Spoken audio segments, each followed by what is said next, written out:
এরা তিন ইহুদি বেঈমান যে বাপজি মাটি কেটে রাসূলুল্লাহ লাশ চুরি করতে এসেছিল। ওই সময় বাদশা ছিল মদিনার বাদশাহ নুরউদ্দিন রহমাতুল্লাহ আলাইহি। বলুন সুবহানাল্লাহ। কি নাম বললাম ভাই, একটু জোরে বলে। বাদশাহ নুরউদ্দিন রহমাতুল্লাহ আলাইহি, বিখ্যাত আল্লাহর ওলি। উনি রাত্রি বেলায় এশার নামাজ পড়ে কোরআন তেলাওয়াত করছিলেন। কোরআন তেলাওয়াত করে বেশ একটু গভীর রাত হয়েছে। উনি তাহাজ্জুদ নামাজে দাঁড়িয়েছে। যারা আল্লাহর ওলি হবে তারা বাপজি তাহাজ্জুদ না পড়ে থাকতে পারবে না। বলুন সুবহানাল্লাহ। তারা গোটা রাত কাঁদবে আল্লাহ দরবারে। ওলি হওয়া অত সহজ নয়। হযরতে বাদশাহ নুরউদ্দিন রহমাতুল্লাহ আলাইহি উনি তাহাজ্জুদের নামাজ পড়ে যাই নামাজের মুসাল্লায় একটু কাজ হয়ে বাপজি চোখটা এঁটে এসেছে, একটু নিদ্রা ঘুম চলে এসেছে। হঠাৎ করে বাবা আপনার আমার নবী জনাবে মুহাম্মদ রাসূলুল্লাহ সাল্লাল্লাহু তাআলা আলাইহি ওয়াসাল্লাম নবী আমার বাদশাহ নুরউদ্দিনকে স্বপ্নের মাধ্যমে বলে, ও বাদশাহ নুরউদ্দিন, তিনজন মানুষ মদিনার বাহির থেকে এসে মদিনায় প্রকাশ ভাব যে তখনও বলে নাই, শুধু বলে ও বাদশাহ নুরউদ্দিন, তিনটা মানুষ আমাকে মদিনায় কষ্ট দিতে এসেছে, তুমি তাড়াতাড়ি তাদের তিনজনাকে ধরে নাও। বাদশাহ নুরউদ্দিনের ঘুম ভেঙে গেল। কাউকে বাপজি কিছু বলল না। অতি উত্তম ঘটনা আমি তোমাদের কাছে ইউসুফ নবীর আলোচনা করেছি। বলুন সুবহানাল্লাহ। বাপজি সেই ইউসুফ নবীর কথা আপনাদের সামনে বাপজি আমি শুরু করেছি। ইউসুফ নবীর আব্বার বাড়ি ছিল বাবা কেনান শহরে। কেতাবে লিখেছে ইউসুফ নবী বলেন, বড় হওয়ার পর তিনি বলেছিলেন আমাকে যে যত বেশি ভালোবেসেছে তার ভালোবাসার কারণে আমাকে বিপদে পড়তে হয়েছে। কথা বুঝতে পারছেন ভাই আমার কথা? ইউসুফ নবী বলছেন আমাকে যে যত বেশি ভালোবেসেছে তার ভালোবাসার কারণে আমাকে বিপদে পড়তে হয়েছে। আর একটা কথা বলি, আপনাদের শোনা আছে কি জানা নেই আমার, কিন্তু আমার মনে হয় যারা ইউটিউবে আমার বক্তব্য ফলো করে ইউসুফ নবীর ঘটনাতে আমি এটা ইউসুফ নবীর এই তথ্যটাও বাপজি বলেছি। ইউসুফ নবীকে ছোট্টবেলায় তার ফুফুমা, আপন ফুফুমা, ওনাকে চোর তহমত লাগিয়েছিল। চোর তহমত লাগিয়েছিল কেন? ইয়াকুব নবী আলাইহিস সালামের টোটাল সন্তান ছিল বাপজি 12টা। কটা বললাম? 12টা। ইয়াকুব নবীর দুটো স্ত্রী ছিল। বড় স্ত্রীর প্রথম স্ত্রীর সন্তান ছিল 10টা। এই 10টা ছেলের মধ্যে প্রথম ছেলেটার নাম ছিল ইয়াহুদ, দ্বিতীয় ছেলেটার নাম ছিল শমর, তৃতীয় ছেলেটার নাম ছিল রুবেল। আমার ক্ষুদ্র জ্ঞানে যতটা তাফসীর পড়েছি, আমাদের উস্তাদদেরকে জিজ্ঞাসা করেছি, ওনারা ইয়াকুব নবীর প্রথমকার স্ত্রীর 3টা ছেলের নাম বলেছে, বলে আর 7টার নাম বাবা পায়নি। হযরত ইয়াকুব নবীর দ্বিতীয় স্ত্রীর সন্তান ছিল বাবা মাত্র 2টো। বড় ছেলেটার নাম ছিল ইউসুফ, ছোট ছেলেটার নাম ছিল বানিয়ামিন। বানিয়ামিন যাকে আমরা বনিয়ামিন বলি আমরা। তাহলে টোটাল বাপজি ইউসুফের বইমাত্র ভাই দিয়ে তারা ছিল 12 জন। কেতাবে লিখেছে ইয়াকুব নবী সবচেয়ে ইউসুফকে ভালোবাসতেন। বলুন আলহামদুলিল্লাহ। সব ছেলেছে হযরত ইউসুফ নবী আলাইহিস সালামের চেহারার ব্যাপারে আল্লাহ বলেন নবীকে, হে নবী, আমি চেহারার গোটাটা অর্ধেকটা করেছি, অধাদি করে। অর্ধেক চেহারা দিয়েছি গোটা পৃথিবীর নারী আর পুরুষকে। দুনিয়া শুরু থেকে নিয়ে কিয়ামত পর্যন্ত যত নারী পুরুষ আসবে সবাইকে দিয়েছি আমি অর্ধেকটা চেহারা, আর অর্ধেকটা চেহারা দিয়ে আমি একাই আমার ইউসুফ নবীকে দিয়েছি। বলুন সুবহানাল্লাহ। তাহলে বুঝতে পারছেন কত সুন্দর চেহারা। ইউসুফ নবী দুনিয়াতে আসার পরে ইউসুফের যে ওই ফুফুমা চোর তহমত লাগিয়েছিল, উনি ইউসুফকে বড্ড ভালোবেসে ফেলেছিলেন। কিতাবে লিখেছে ওনার পাড়াতেই বাড়ি ছিল ওনার। ইয়াকুব নবীর বোনের বিয়ে হয়েছিল ওনার গ্রামে। এরকম আমাদের অনেক ফ্যামিলিতে আছে, দেখেন বাপের বহির চারটা যদি থাকে, তিনটার বিয়ে হয়েছে বাইরে, একটার বিয়ে দেখা গেল গ্রামই হয়েছে, এরকম থাকে। তো ইউসুফের বাপজি ফুফুমার বাড়ি গ্রামই ছিল, ইউসুফ নবীর গ্রামে, যেটাকে কেনান শহর বলা হয় মিশরের মধ্যে। তো ইউসুফ নবী তখন হামাগুড়ি দিছিলেন। হামাগুড়ি দেওয়া সন্তান হযরতে ইউসুফ নবীর ফুফুমা দেখলো আমি ইউসুফকে ধুইয়া বাড়িতে থাকতে পারিনি, ডাক দিয়ে ইয়াকুব নবীকে বলল, ভাই তোমার ছেলে ইউসুফকে আমি এক সপ্তাহের মতো বাড়িতে নিয়ে যাব। এক সপ্তাহ তোমার বাড়িতে থাকবে, এক সপ্তাহ আমার বাড়িতে থাকবে। এইভাবে নিয়ে যাওয়া আসা করতে করতে বাপজি আরো মহব্বত বেড়ে গেল। ইউসুফ নবীর ফুফুমা দেখলো আমি ইউসুফকে পাঠিয়ে যখন দিই তার আব্বার কাছে, এক সপ্তাহ বাপের কাছে থাকে, আর আমার কাছে এক সপ্তাহ যখন থাকে, আমার কাছে থাকলে আমার জানটা ভরে যায়। আর ইউসুফ আমার কাছ থেকে আমার ভাইয়ের বাড়িতে যখন থাকে আমার রাতে শুয়ে ঘুম হয় না, এত ভালোবেসেছিলেন। ইউসুফ নবী তখন বাপজি হাঁটতে শিখেছেন, এই পর্যন্ত ওই এক সপ্তাহ করে নিয়ে যাওয়া আসা করে। হঠাৎ ইউসুফের ফুফুমার মাথাতে একটা বুদ্ধি আসলো যে আমি যদি ইউসুফকে যদি আমি চোর বানিয়ে তাকে প্রমাণিত করতে পারি যে ইউসুফ আমার বাড়ি থেকে জিনিস চুরি করেছে, তাহলে ইয়াকুব নবীর সেই সময়কার তার শরিয়াতে হুকুম ছিল যে যার বাড়িতে চোর চুরি করতে গিয়ে হাতে নাতে ধরা যদি পড়ে যায় প্রমাণ সহ, তাহলে সে চোরকে যার বাড়িতে চুরি করবে তার বাড়িতে 6 মাস লাগাতার থাকা লাগবে, তার কাজ করতে হবে। ইউসুফের ফুফুমা দেখলো আমি যদি একে চোর বানিয়ে প্রমাণ করতে পারি তাহলে আমার বাড়িতে ক মাস থাকবে, কথা বলে 6 মাস, আমার জান ঠান্ডা হয়ে যাবে। এই 6 মাস রাখার কারণ কি? ইউসুফকে তার ফুফুমা বড্ড ভালোবাসে। হযরত ইউসুফ 7 দিনকার দিন বাপজি যেদিন শেষ হয় রাত্রিবেলা শুয়ে আছে, ইউসুফের ফুফুমা যেটাকে বাপজি কোমর বিছা বলা হয়, কোমর বিছা ইউসুফের ফুফুমার কোমর থেকে বাপজি নিজে খুলে নিলাও। বিছানার ডান দিকে তাকে দেখে ইউসুফ নবী শুয়ে আছে। হযরত ইউসুফ নবী আলাইহিস সালামের ফুফুমা ইউসুফের বাপজি কোমরে বিছাটা ঘুমের ঘরে বাপজি লেগে দিলাও। মানুষের ঘুম বাপজি আপনার এক রকমের হয় না। কিছু মানুষকে দেখবেন বাবা মশারি যদি টাঙায়, একটা মশা যদি মশারির ভিতরে যদি ঢুকে যায় গোটা রাত ওই লোকটা মশার ভোবার শব্দে বাপজি ঘুমাতে পারে না। আবার অনেক মানুষ দেখবেন বিনা মশারিতেও বাপজি মশের মতো নাক ডাকে, নাই চালাই পাবে না।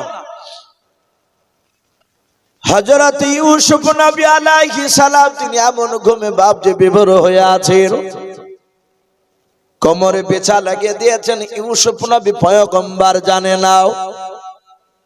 সকালবেলায় ইউসুফের ফুফুমা ইউসুফ নবীকে নিয়ে বাপজি ইয়াকুব নবীর বাড়িতে রেখে দিয়ে আলেন।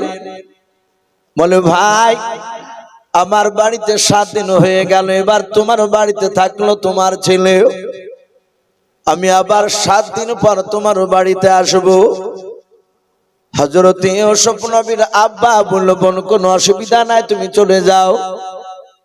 ইউসুফের ফুফুমা বাড়ি চলে যাওয়ার পর ঘন্টা 2 পর বাপজি হা মা করে কান্না করতে করতে ইয়াকুব নবীর বাড়ির দরজায় এসে হাজির হয়ে গেল।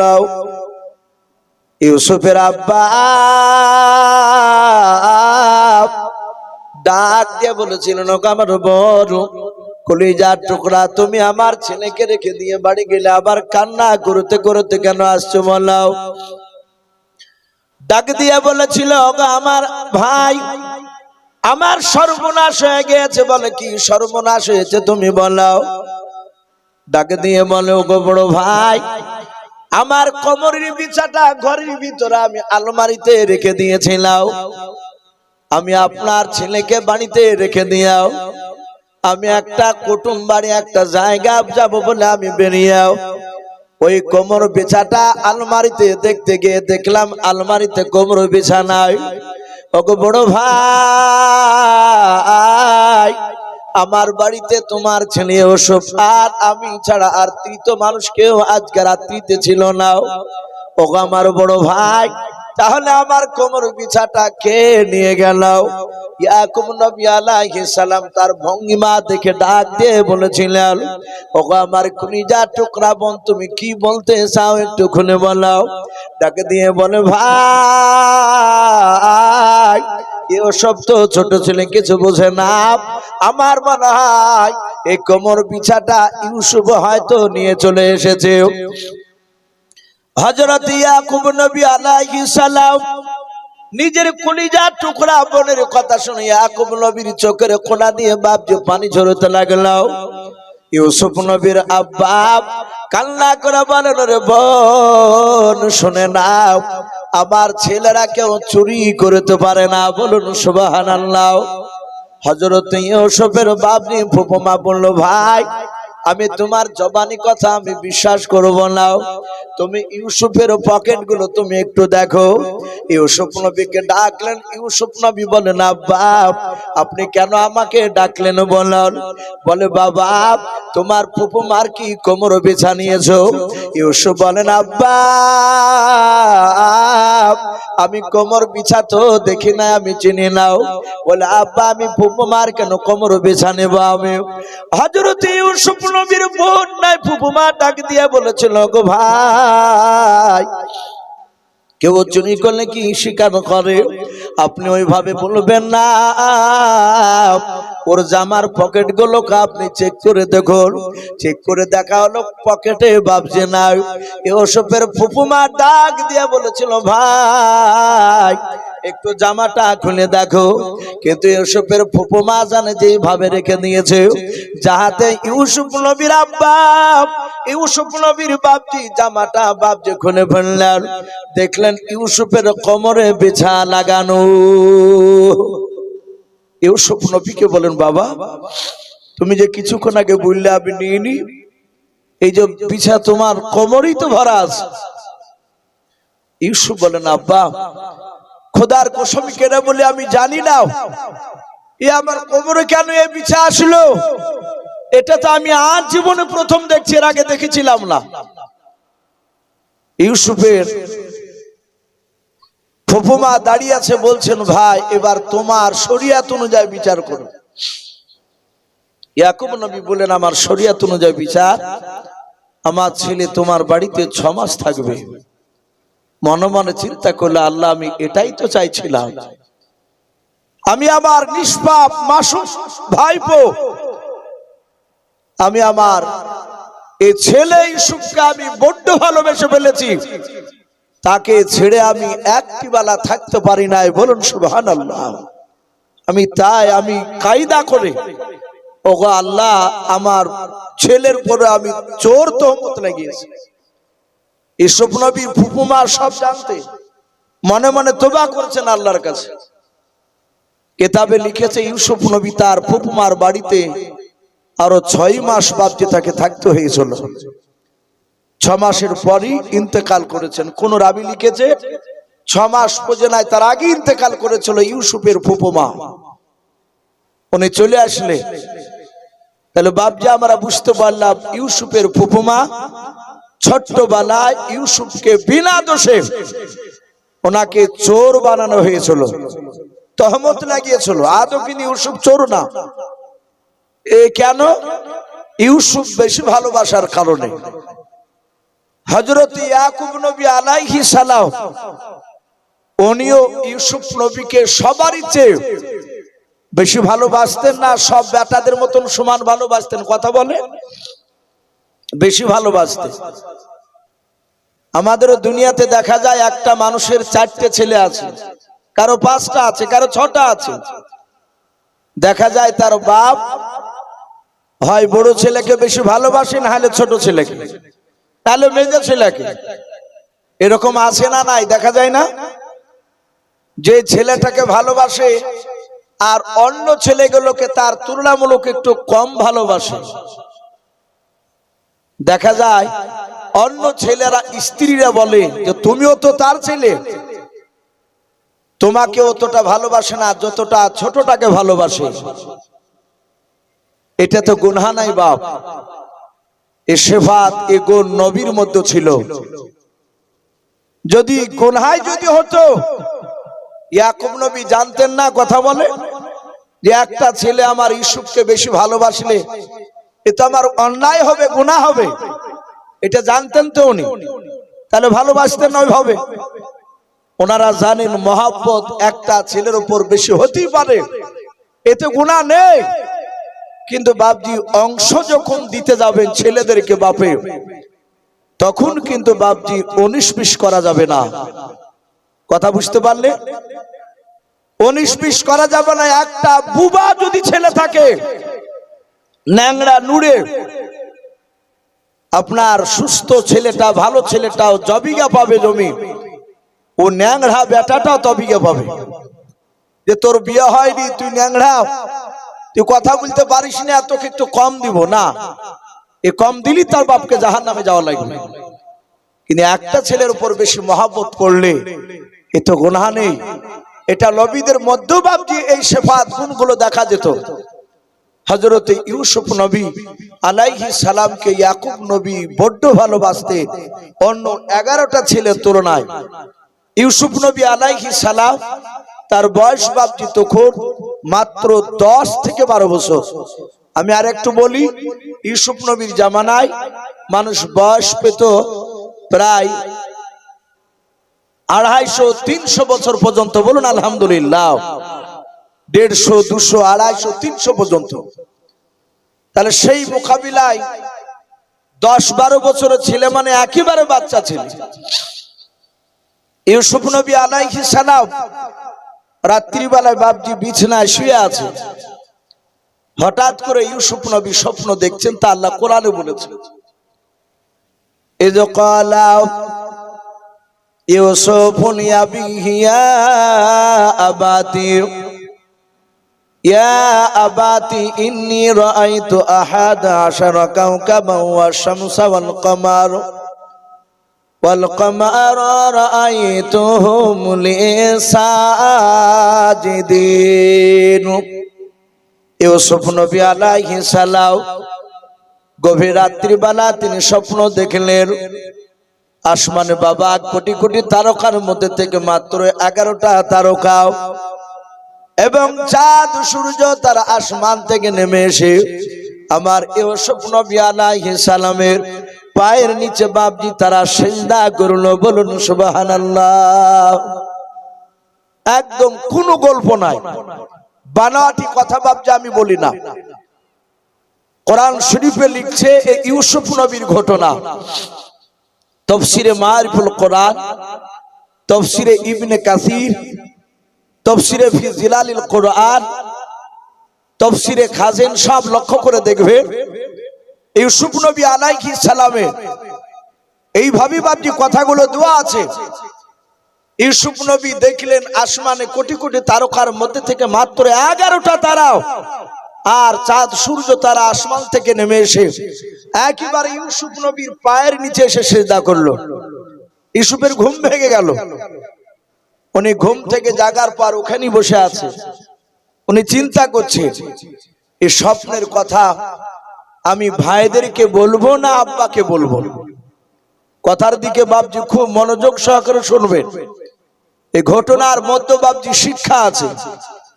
কোরআনে এত বড় লম্বা ঘটনা আল্লাহ এমনি এমনি দেয়নি, এই মানুষের উপকারের জন্যই দিয়েছে। হযরত ইউসুফ নবী বিছনা থেকে বাপজি পালিয়ে যায়নি, ওখানেই আছে ওই ঘরে। উনি চিন্তা করছেন স্বপ্নের কথা আব্বাকে বলবো না ভাইদেরকে বলবো। উনি আলোচনা করছেন, একা একা চিন্তা করছেন।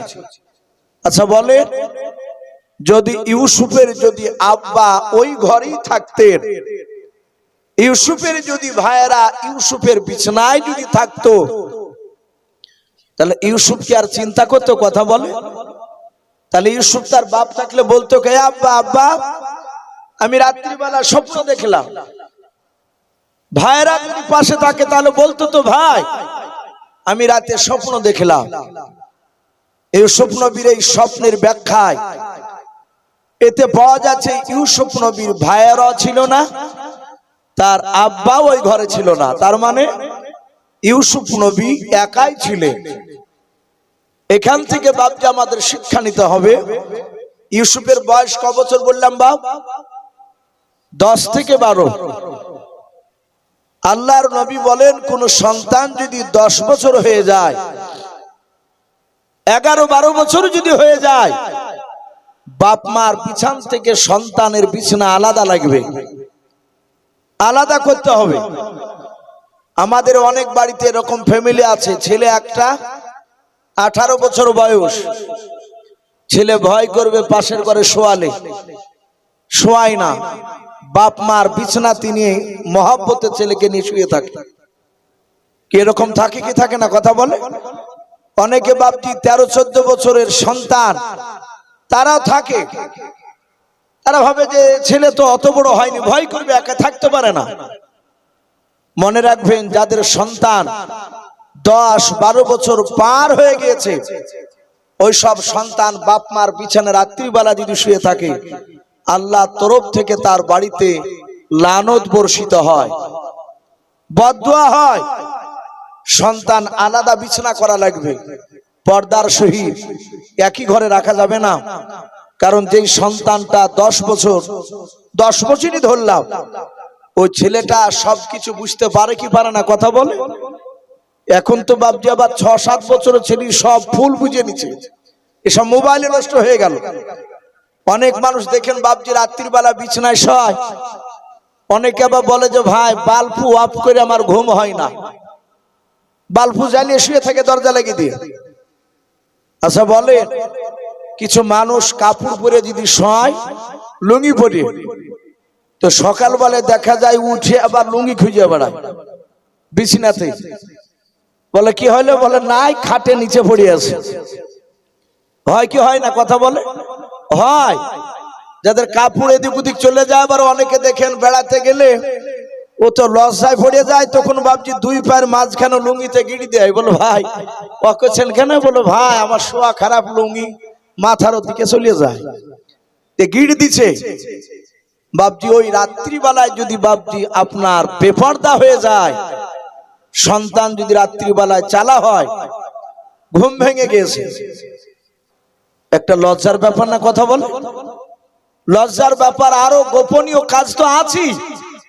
এই জন্য বাপজি সন্তান 9 বছর 10 বছর হতে লাগলি আপনি একদিনে হঠাৎ করে বিছানা আলাদা করে দিলে সে থাকতে পারবে না, তাকে আস্তে আস্তে থাকানো অভ্যাস তৈরি করুন। ইউসুফ নবীর আব্বা ইয়াকুব নবী আলাইহিস সালাম ওনার সন্তানদেরকে সব আলাদা আলাদা করে থাকতে দিয়েছিলেন। ইউসুফ নবী একাই উঠে চিন্তা করলেন, এই স্বপ্নের কথা আমি ভাইদের কাছে আগে বলবো না, আমি স্বপ্নের কথা আমি আব্বার কাছে গিয়ে বলবো। কেন? ইয়াকুব নবী আলাইহিস সালামকে দেখতেন ইউসুফ নবী। গ্রামের লোকেরা স্বপ্ন দেখার পর আব্বা ইয়াকুব নবীর কাছে এসে অনেক মানুষরা স্বপ্নের ব্যাখ্যা মানে জেনে যেত। তা চিন্তা করেন, আমি স্বপ্নের কথা আব্বাকে গিয়ে বলবো। ইউসুফ নবী যখন ঘর থেকে উঠে সকালবেলায় ওনার আব্বার ঘরের দিকে যাচ্ছে, ইউসুফের বইমাত্র ভাই যে বাপজি 10টা, তার মধ্যে 2 নাম্বার ভাই সুমর, উনি দেখলেন ইউসুফ ভাই আমাদের দিকে না এসে সোজা আব্বার ঘরের দিকে কেন দৌড়াচ্ছে, এ তো ডাল মে কুছ কালা হে। और চাউনি দেখে, ধাওয়া হাঁটা দেখে বুঝতে পেরেছে কোন ইমার্জেন্সি কথা আমার আব্বাকে গিয়ে বলবে। ইউসুফ নবী আলাইহিস সালামের ভাই সুমন ভাই পেছন থেকে বাপজি ডাক দিল, নাও চুপি চুপি বাবা। ইউসুফের নবীর বাপজি পেছনে হাঁটতে শুরু করে দিলাও, যেন ইউসুফ নবী বুঝতে না পারে, জানতে না পারে। হযরত ইয়াকুব নবী আলাইহিস সালামের দরজার কাছে গিয়ে ইউসুফ নবী ঢোকার পর ডাক দিয়ে বলেছিল, আব্বা আমি রাত্রি বেলায় অতি আশ্চর্য স্বপ্ন দেখলাম। হযরত ইয়াকুব নবী আলাইহিস সালাম ডাক দিয়ে বলেছিলেন, ওগো আমার ইউসুফ ছেলে, বলো তুমি এমন কি স্বপ্ন দেখলে বলাও। ইউসুফ নবী আলাইহিস সালাম দাঁড়িয়ে বলেছিলেন, ইদ ক্বালাও ইউসুফ লিআবিহি ইয়া আবাতি ইন্নী রাআইতু আহাদা আশারা কাওকাবান ওয়াশ শামসা ওয়াল কামারা রাআইতুহুম লি সাজিদিন। ইউসুফ নবী আলাইহিস সালাম বলেন, আব্বা আমি রাত্রিবেলা অতি আশ্চর্য স্বপ্ন দেখলাম। ওই আসমান থেকে কোটি কোটি তারকার মধ্যে থেকে 11টা তারকা এবং চাঁদ ও সূর্য তারা আসমান থেকে নেমে এসে আমার পায়ের নিচে সিজদা করলো। ওগো আব্বা জান, আপনি তাড়াতাড়ি স্বপ্নের মানেটা বলে দাও। ইউসুফ নবী আলাইহিস সালামের স্বপ্ন শোনার পর হযরত ইয়াকুব নবী দৌড়ে সেই ইউসুফ নবীকে বাবা বুকের সাথে জড়ে ধরলাম, কপালে চুমা দিয়ে বলেছিল, বাবা আমি স্বপ্নের মানেটা করে দেব বাবা, কিন্তু তার আগে তুমি দেখো ঘরের বাইরে কেউ লুকিয়ে আছে কিনাও, তোমার কোন ভাইরা দাঁড়িয়ে আছে কিনাও। ইউসুফ নবী আলাইহিস সালাম নিজের আব্বার কথা শুনে বাবা ঘর থেকে বেরিয়ে রে বাবা ঘরের ডান দিকে বাম দিকে 2 দিকে তাকে দেখলাম। দেখার পর বলে, আব্বা ঘরের বাইরে কাউকে দেখতে পেলাম না, কিন্তু কিতাবে বাপজি পাওয়া যায় ইউসুফ নবীর আব্বাজি ঘরে ছিলেন রে বাবা। ইউসুফ নবী যখন ঘর থেকে বাপজি নিজের আব্বার কাছে যাচ্ছিল, ওই সময় ইউসুফের বাপজি সুমন বলে যে ভাইটা ছিল, ওই ভাইটা পেছনে বাপজি আপনার ধাওয়া করে পেছনে বাপজি চুপি চুপি যাওয়ার পর ইউসুফ নবীর ভাই ইয়াকুব নবী আলাইহিস সালামের বাবা একটা ঘরের পাঁচিলে কান লাগিয়ে কথাগুলো শুনতেছিল। এরা জানে না লোকাল ভাবে হযরত ইয়াকুব নবী বলেন, এই ইউসুফ ঘরের বাইরে কাউকে দেখতে পেলে? বলে না। বলে কাউকে দেখতে পেলে না? বলে নাও। ইয়াকুব নবী আলাইহিস সালাম উনিও বাপজি জানে নাও। ইউসুফ নবী ছোট ছেলে বাপজি 2 দিকে তাকে দেখলেন, কাউকে দেখা যায় না। হযরত ইউসুফ নবী বলেন, আব্বা ঘরের বাইরে তাকে দেখলাম, কাউকে দেখতে পাওয়া যায় না গো আব্বা, আপনি তাড়াতাড়ি মানেটা বলে দাও। ওগো আব্বা 11টা তারা মাত্র কেন তারা আসলো? চাঁদ সূর্য তারা নেমে এসে কেন আব্বা আমার পা নিচে কেন সিজদা করলো? আরো কোটি কোটি তারকা তারা কেন আসলো না? হযরত ইয়াকুব নবী আলাইহিস সালাম বলেন, ক্বালা ইয়া বুনাইয়া, ডাক দে বলেন, ওগো আমার কলিজার টুকরা ছেলে সব শুনে নাও, লা তাকসুস রুয়াকা, ও বাপজি ভাইরা এই কথাগুলো বাপজি আয়াতগুলো বাপজি কোরআনের আয়াত, এটা বানাটি গল্প নাই। হযরত ইয়াকুব নবী ডাক দিয়া বলেন, ক্বালা ইয়া বুনাইয়া, ওগো আমার কলিজার টুকরা ছেলে সব শুনে নাও, লা তাকসুস রুয়াকা। আরবিতে বাপজি স্বপ্নকে বাপজি রুয়াতুন বলা হয়। রুয়াতুন বাপজি এটা আরবি শব্দ, এর মানে হচ্ছে বাপজি স্বপ্নকে বলা হয়। হযরত ইয়াকুব নবী বলেন, লা তাকসুস রুয়াকা, এই আমার ইউসুফ ছেলে শুনে নাও, লা তাকসুসুর ওয়াকাও, খবরদার এই স্বপ্নের কথা তুমি কাউকে বলবা না। আলা ইখওয়াতিকা, হযরত ইয়াকুব নবী ডাক দিয়ে বলেছিলেন, ওগো আমার ছেলে সব শুনে নাও,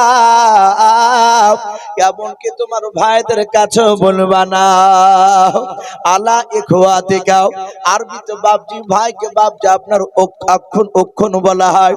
অক্ষণ মানে বাপজি আপনার ভাই। ডাক দিয়ে বলেছিল আলা ইখওয়াতিকা, খবরদার তোমার ভাইদের কাছে তুমি বলবা না। ইউসুফ নবী ছোট ছেলে বাপজি কথাটা ক্যাচ করলেন, ডাক দিয়ে বলেছিলেন, না বাপ আপনি কেন ভাইদের কাছে স্বপ্নের কথা বলতে বারণ করলেন? ওগো আমার আব্বা, আমাদের মা দুটো হতে পারে, কিন্তু আব্বা আমাদের সকলের ভাইদের আব্বা আপনি আমাদের একটাও। ওগো আব্বা জান, আপনি তো আমাদের একটাই আব্বা জান, আর ওরা আমার বইমাত্র ভাই। মা শুধু আলাদা, কিন্তু বাপ তো আলাদা নাও। আব্বা গো, আপনি কেন আমার ভাইদের কাছে স্বপ্নের কথা বলতে বারণ করলেন? ইয়াকুব নবী আলাইহিস সালাম বলেন, ফায়াকিদু লাকা কাইদাও। কোরআন শরীফে বাপজি এসেছে সূরা ইউসুফে, আল্লাহর নবী ইয়াকুব নবী আলাইহিস সালাম বলেন, ফায়াকিদু লাকা কাইদাও।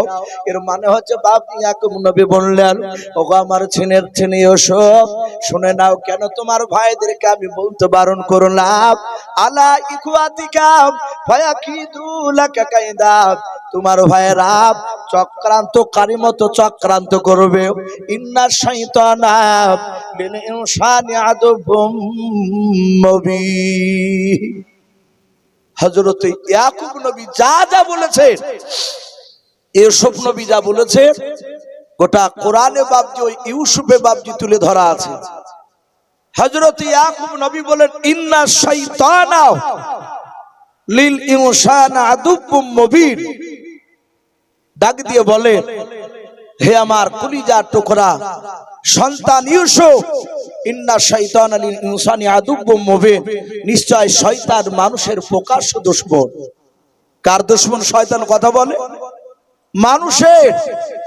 ভাই ভাই মারামারি লেগে যায়, শয়তান এসে উস্কানিমূলক কথা বলে। ভাই যখন রাগে পড়ে বাপজি কোনো লাঠি মেরে দেয় মাথায়, মরে যায়, ভাই পালিয়ে যায়, লোকে বলে ভাই ভাইকে মেরে ফেললো। সে বাপজি আড়ালে যখন লুকিয়ে থাকে, ওর মাথা থেকে শয়তান পালিয়ে যায়, তখন একা একাই কাঁদে, আমি কি ভুল করলাম, আমি কেন মারলাম আমার ভাইকে? যারা মারে তারা গোপনে গিয়ে বাপজি সে আফসোস করে, সেই সময় আফসোস করে তা লাভ নেই, যা ভুল তা তো করেই ফেলেছে। এই জন্য ইয়াকুব নবী বলেন, ইন্না শাইতানা লিল ইনসানি আদুবুম মুবিন, নিশ্চয় শয়তান মানুষের প্রকাশ্য দুশমন। ইয়াকুব নবীকে ইউসুফ নবী বলেন, আব্বা আমি বলবো না ভাইদেরকে 11টা তারা চাঁদ সূর্য কেন আসলি আর মানে বলে দেন। ইয়াকুব নবী বললেন, ওগো আমার ছেলে ইউসুফ, তোমরা টোটাল ভাই কটা? ইউসুফ নবী বলেন, আমরা 2 মায়ের 12টা ভাই। বলে তোমাকে বাদ দিলে কটা থাকে? বলে 11টা। ইউসুফ তারা কটা এসেছিল? বলে তারা এসেছিল 11টা। বলে আই ইউসুফ, 11টা তারা মানে তোমার 11টা ভাই। এমন একটা দিন আসবে সেদিন তোমার ভাইয়েরা তোমার আনুগত্য স্বীকার করবে। বলুন সুবহানাল্লাহ। ইউসুফ নবী মুচকে হাসি দিয়ে বলেন, আব্বা চাঁদ সূর্য মানে? বলে চাঁদ হচ্ছে তোমার মা, সূর্য হচ্ছে আমি তোমার আব্বা। এমন একটা দিন আসবে ওগো আমার সোনা ইউসুফ, সেদিন তোমার বাপ মা তোমার কথা অনুযায়ী চলতে বাধ্য হবে। ইউসুফ বলেন, আব্বা এমন কি করব আমরা? এমন আমি কি হব যে আমার ভাইয়েরা এবং আপনি আমার মা সবে আমার কথা অনুযায়ী চলবে? ইয়াকুব নবী বললেন যে তোমার স্বপ্নের মানে পাওয়া যাচ্ছে, তোমার সব ভাইদের চেয়ে তোমাকে আল্লাহ উচ্চ সম্মানের অধিকারী করবে। বলুন সুবহানাল্লাহ। আর একটা কিতাবে লিখেছে ইয়াকুব নবী বললেন তোমার বাপ দাদার মতো তোমাকে নবুয়ত দান করবে, আর উচ্চ সম্মানের অধিকারী একমাত্র নবীরে ছাড়া পৃথিবীর কেউ বাপজার হতে পারবে না। সারা পৃথিবীর মানুষেরদের মধ্যে থেকে সবচেয়ে উচ্চ সম্মানের অধিকারী কারা? একটু কথা বলে। ওই নবী রাসূলরা, তারপরে সাহাবায়ে কেরাম, তারপরে তাবে তাবেঈন, এইভাবে পরস্পর বাপজি চলে আসছে। হযরত ইউসুফ নবী বলেন আব্বা তাই? বলে হ্যাঁ। বলে বাবা খবরদার এই স্বপ্নের কথা কাউকে বলবা না। কিন্তু স্বপ্নের মানে সব শুনেনি লোকে। একটু কথা বলে। ওই ইউসুফের ভাই সুমন বলে নাও, সে বাপজি আপনার আড়াল থেকে শুনে ইউসুফ চলে গেল। ইউসুফের ভাই সেও বাপজি অন্য সাইড দিয়ে চলে গেল, জানতে দিল না। ইউসুফের ভাইয়েরা তারা আছে, ইউসুফের সুমন ভাইটা ছুটে গিয়ে বলল ভাই আমরা এক মায়ের 10টা ভাই একত্রিত হই। বলে কেন? বলে খুব গুরুত্বপূর্ণ কথা আছে। বসে পড়ল। সুমন বলছে ভাই এখানে দেখো দিনই বনিয়ামিন আছে কিনা। এদিক ওদিক তাকিয়ে দেখলো বনিয়ামিন আছে। সুমন বলল এখানে আর বলা যাবে না। বলে কেন? বলে যতক্ষণ পর্যন্ত বনিয়ামিনকে তুলে না দিবা। ওকে তুলে দাও। বনিয়ামিন ইউসুফ যদি ছোট হয়, তার চেয়ে ছোট ভাই বনিয়ামিন, ও বয়সে আরো ছোট। উনি গুরুত্ব দিলেন না, উঠে বাপজি সেখান থেকে চলে গেলেন। হযরত ইউসুফের ভাইয়েরা ডাক দিয়ে বলল ভাই আমরা এক মায়ের 10টা ভাই এখানে আছি, ইউসুফও নাই, ইউসুফের ভাই বনিয়ামিনও নাই, বল এমন কি বলবি? সুমন বলল ভাই আজকে ইউসুফ ভাই বিছানা থেকে উঠে আমাদের ঘরে আসেনি। বলে তাই তো দেখলাম প্রতিদিন আসে, আজকে আসেনি কেন? বলে ভাই তোমরা জানো না, আমি দেখেছি। আমি ইউসুফকে ফলো করেছিলাম, আব্বার কাছে গিয়ে স্বপ্নের কথা বলেছি ইউসুফ নাকি নবী হবে, ইউসুফ নাকি উচ্চ সম্মানের অধিকারী হবে। জাহাতেই কথা বললো। যে কে বললো? বলে আমার আব্বার মুখ থেকে শুনলাম আমি আড়াল থেকে। ইউসুফের 10টা ভাই, ওই যে অন্য মায়ের প্রথম মায়ের, এই 10 ভাইয়ের মধ্যে বাপজি বড় ভাইটার নাম ছিল ইয়াহুদ। কি নাম বললাম? ইয়াহুদ। উনি ইব্রাহিম নবী আলাইহিস সালামের মতকে তিনি মানতেন। উনি হেসে বললেন ওগো আমার ভাইরা, আমাদের ভাই ইউসুফ যদি নবী হয় এ তো আমাদের গর্বের বিষয়, এ তো আনন্দের ব্যাপার। ডাক দিয়ে বলল না, তা কি কেরা হয়? বলে বড় ভাই ইয়াহুদ, আমরা সংখ্যায় বেশি না, ওরা সংখ্যায় বেশি। বলে আমরা ইউসুফরা সংখ্যায় মাত্র 2 জন। ইউসুফের বড় ভাই বলল ভাই তা হোক, 1000 হলো তো আমার ভাই। বাপ একটা মা দুটো, ইউসুফ নবী হবে, উচ্চ সম্মানের অধিকারী হবে, এটা তো আনন্দের ব্যাপার। হিংসা শুরু হয়ে গেল। হিংসা বাপ আগে থেকেই আছে, আমাদের মধ্যেও আছে। আলেমে সালাম দেওয়া দিই নাই, এখন পন্থী চলছে বাপ, কিছু মনে করবেন না। আমি আপনাদেরকে বলবো বাপজি মুসলমানের পিঠ দেওয়ালে ঠেকে গিয়েছে। কবরে হানাফি, ফারাজি, দেওবন্দি, তাবলিগি, বেরেলি এসব প্রশ্ন করা হবে না। আমল দেখবে আপনার আমল। মার রব্বুকা, মার নাবিকা, মার দীনুকা, এই 3টা প্রশ্ন যারা উত্তর দিতে পারবে তারা কবর, ফুলসিরাত সব জায়গা পাস করে যাবে। বলুন আলহামদুলিল্লাহ। এই জন্য বলবো বাপজি আপনি যা করছেন করো, আমি যা করছি কে নাভির ওপরে হাত বাঁধছে বাঁধুক, নাভি নিচে বাঁধছে বাঁধুক। আমরা সকলেই কলেমা পড়া তো ভাই, আমরা ঐক্য হই, না হলে গোটা পৃথিবীর বাপজি এক শ্রেণীর মানুষেরা সামনে দিন চরম ভয়ঙ্কর আসছে বাপ, চরম ভয়ঙ্কর। যে সবগুলো দেখতাম ইতিহাসে খবরাখবরও দেখতাম যে বাহিরকে বাপজি বাহিরে বাপজি আপনার মুসলমানদেরকে বাপজি ধরিয়া কচু কাটা করে কাটছে, সেগুলো আগামী দিনে বাপজি আসতে চলেছে, বেশি দিন নাই। এই জন্য বলবো বাপজি আর দলাদলির দিকে যাব না, আমরা সকলেই আমরা তিনই ভাই, আমরা বলুন ইনশাআল্লাহ। আমরা মুসলমান যদি বুঝতে পারি যে ইনি মুসলমান, কলেমা পড়ে, সে কোন দলের লোকে দেখবো না, আমরা সালাম দাদি করব এবং মহব্বত তৈরি করবো, বলুন ইনশাআল্লাহ।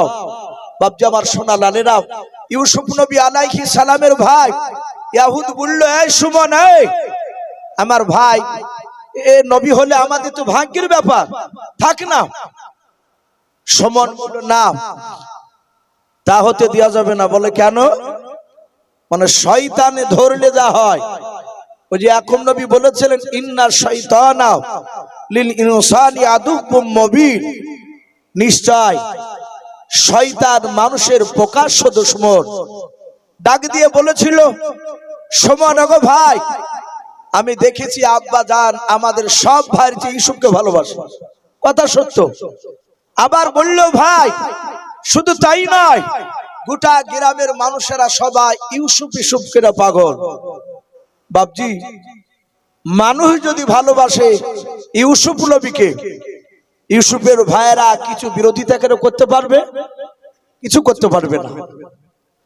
হাদিসে এসেছে, আল্লাহ যখন ভালোবাসবেন কাউকে, আল্লাহ রাব্বুল আলামিন আসমানের ফেরেশতাকে ডেকে বলে, হে ফেরেশতা, আমি দুনিয়ার ইমামনগরের অমুক ব্যক্তি, এবং আপনাদের আমার পরিচিত ভাই শাইনুল ভাই, ওনার নামে কথা বলছি, হয়তো আল্লাহ বলবেন আমি শাইনুলকে ভালোবাসি, ফেরেশতাও তোমরাও ভালোবাসো।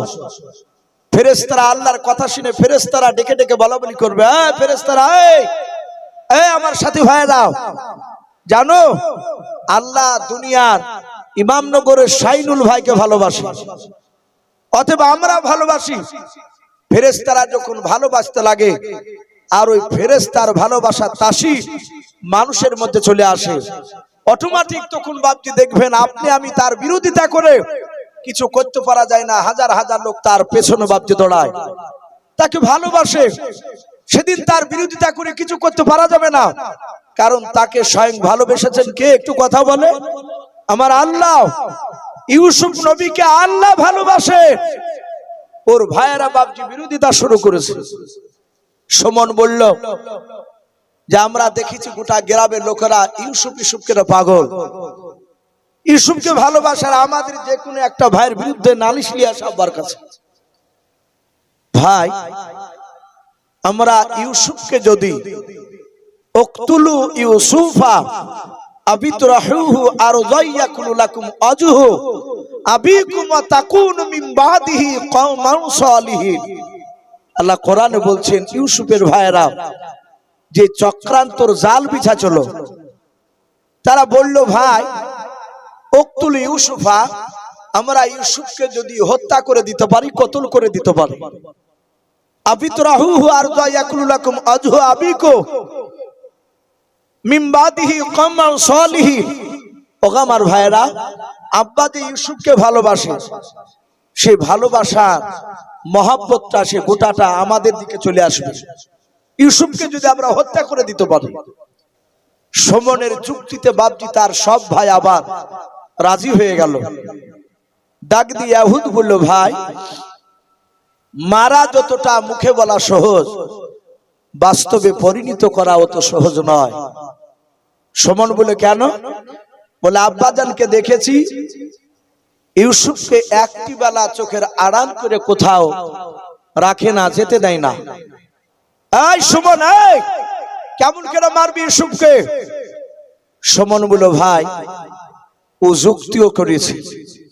বলে, কি করে?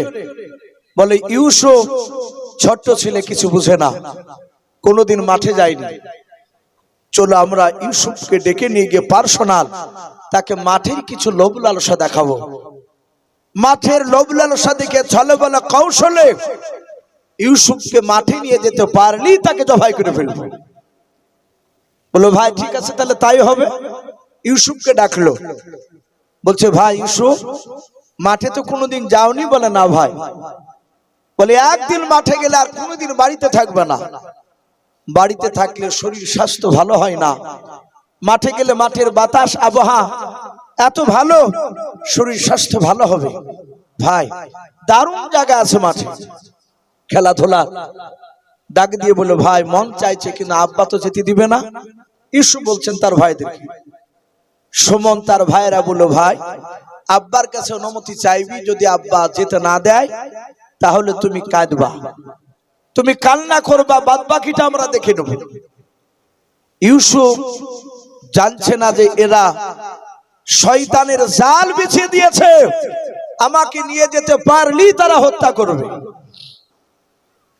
ইউসুফ নবী আলাইহিস সালাম তার আব্বার কাছে গিয়ে বলে, ওগো আব্বা জান, আমি ভাইদের সঙ্গে আজকে মাঠে ছাগল চড়াতে যাব। ইউসুফ নবীর আব্বা ইয়াকুব নবী আলাইহিস সালাম ডাক দিয়ে বলেছিলেন, ওগো আমার ছেলে ইউসুফ, আমি তোমাকে মাঠে যেতে দেব না। কেন আব্বা? বলে, বাবা ইউসুফ, তোমাকে একটি বেলা আড়াল করে আমি থাকতে পারি না, তুমি যেও না। ইউসুফ নবীর ভাইরা বলেছিল, ভাই আব্বা জান যদি তোমাকে যেতে অনুমতি যদি না দেয়, ওই সময় তুমি কান্না শুরু করে দেবা। হযরত ইউসুফ নবীর বাবা 10টা ভাই, তারা সবাই মিলে বাবা পাঁচিলের আড়াল থেকে বাবা কান দিয়ে কথাগুলো শুনছিল। তারা অপেক্ষা ছিল কখন ইউসুফের কণ্ঠের আওয়াজ, কান্নার বাপ যে শব্দ পাবে। ইউসুফে যখন কান্না করতে লাগলেন, বাবা ইউসুফের ভাইরা অজানার ভান করে গিয়ে বলেছিল, আব্বা আপনি আপনার কলিজা টুকরা ছেলে, আমাদের মহব্বতের সিনের ভাই কেন কান্না করতেছে আপনার কাছে? ইউসুফ নবীর আব্বা ইয়াকুব নবী আলাইহিস সালাম তার 10টা ছেলের দিকে তাকিয়ে বলেছিলেন, ওগো আমার ছেলেরা, হঠাৎ করে ইউসুফ তোমাদের সাথে মাঠে যাব বলেছে। ওগো আমার ছেলেরা, তোমরা তো জানো আমি ইউসুফকে রেখে আমি থাকতে পারি না রে বাবা, তোমরা একটু ইউসুফকে বোঝাও যেন ইউসুফ যেন মাঠে না যায়।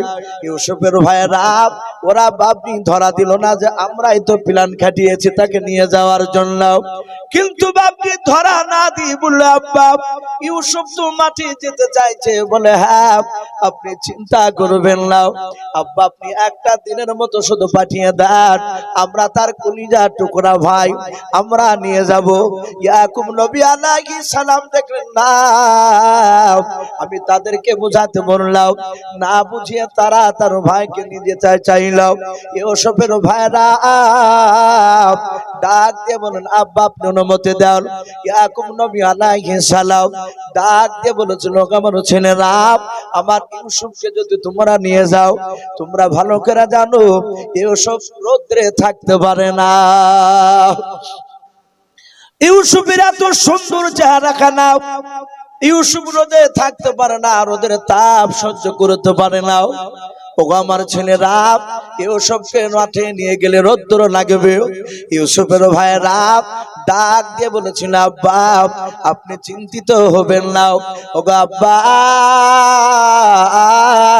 আমরা ইউসুফ ভাইকে যদি মাঠে নিয়ে যাই আর সূর্যের তাপ যদি আমার ভাই ইউসুফকে যদি আপনার লাগে, ওগো আব্বা চিন্তা করবেন না, খুরমা পাতার তাজ বানিয়ে আমার ভাই ইউসুফের মাথায় পরে দেব আব্বা, এতে সূর্যের তাপ লাগবে না। বলুন সুবহানাল্লাহ।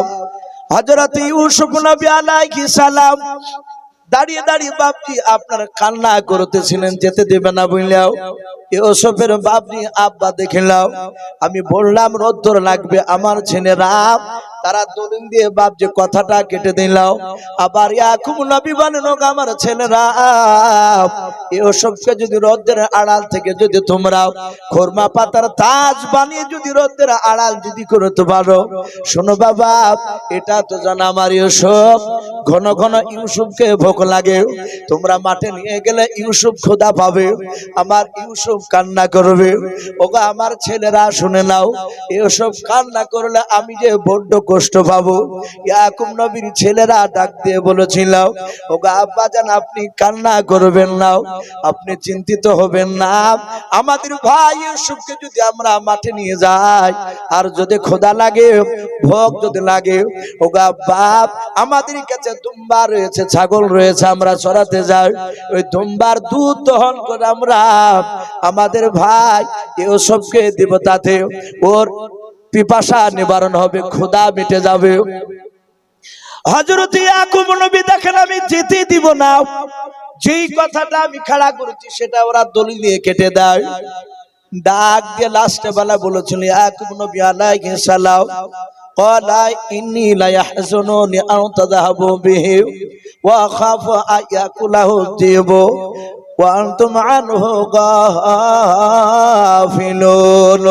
হযরত ইয়াকুব নবী আলাইহিস সালাম বলেন, ক্বালা ইন্নী লা ইয়াহজুনুনি আন তাযহাবু বিহি ওয়া আখাফু আয়াকুলাহু যিবু।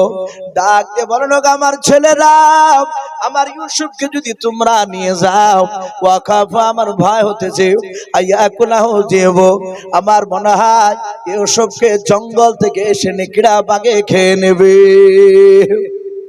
লাস্টে এই কথাটা বললেন, ওয়া আনতুম আনহু গাফিলুন।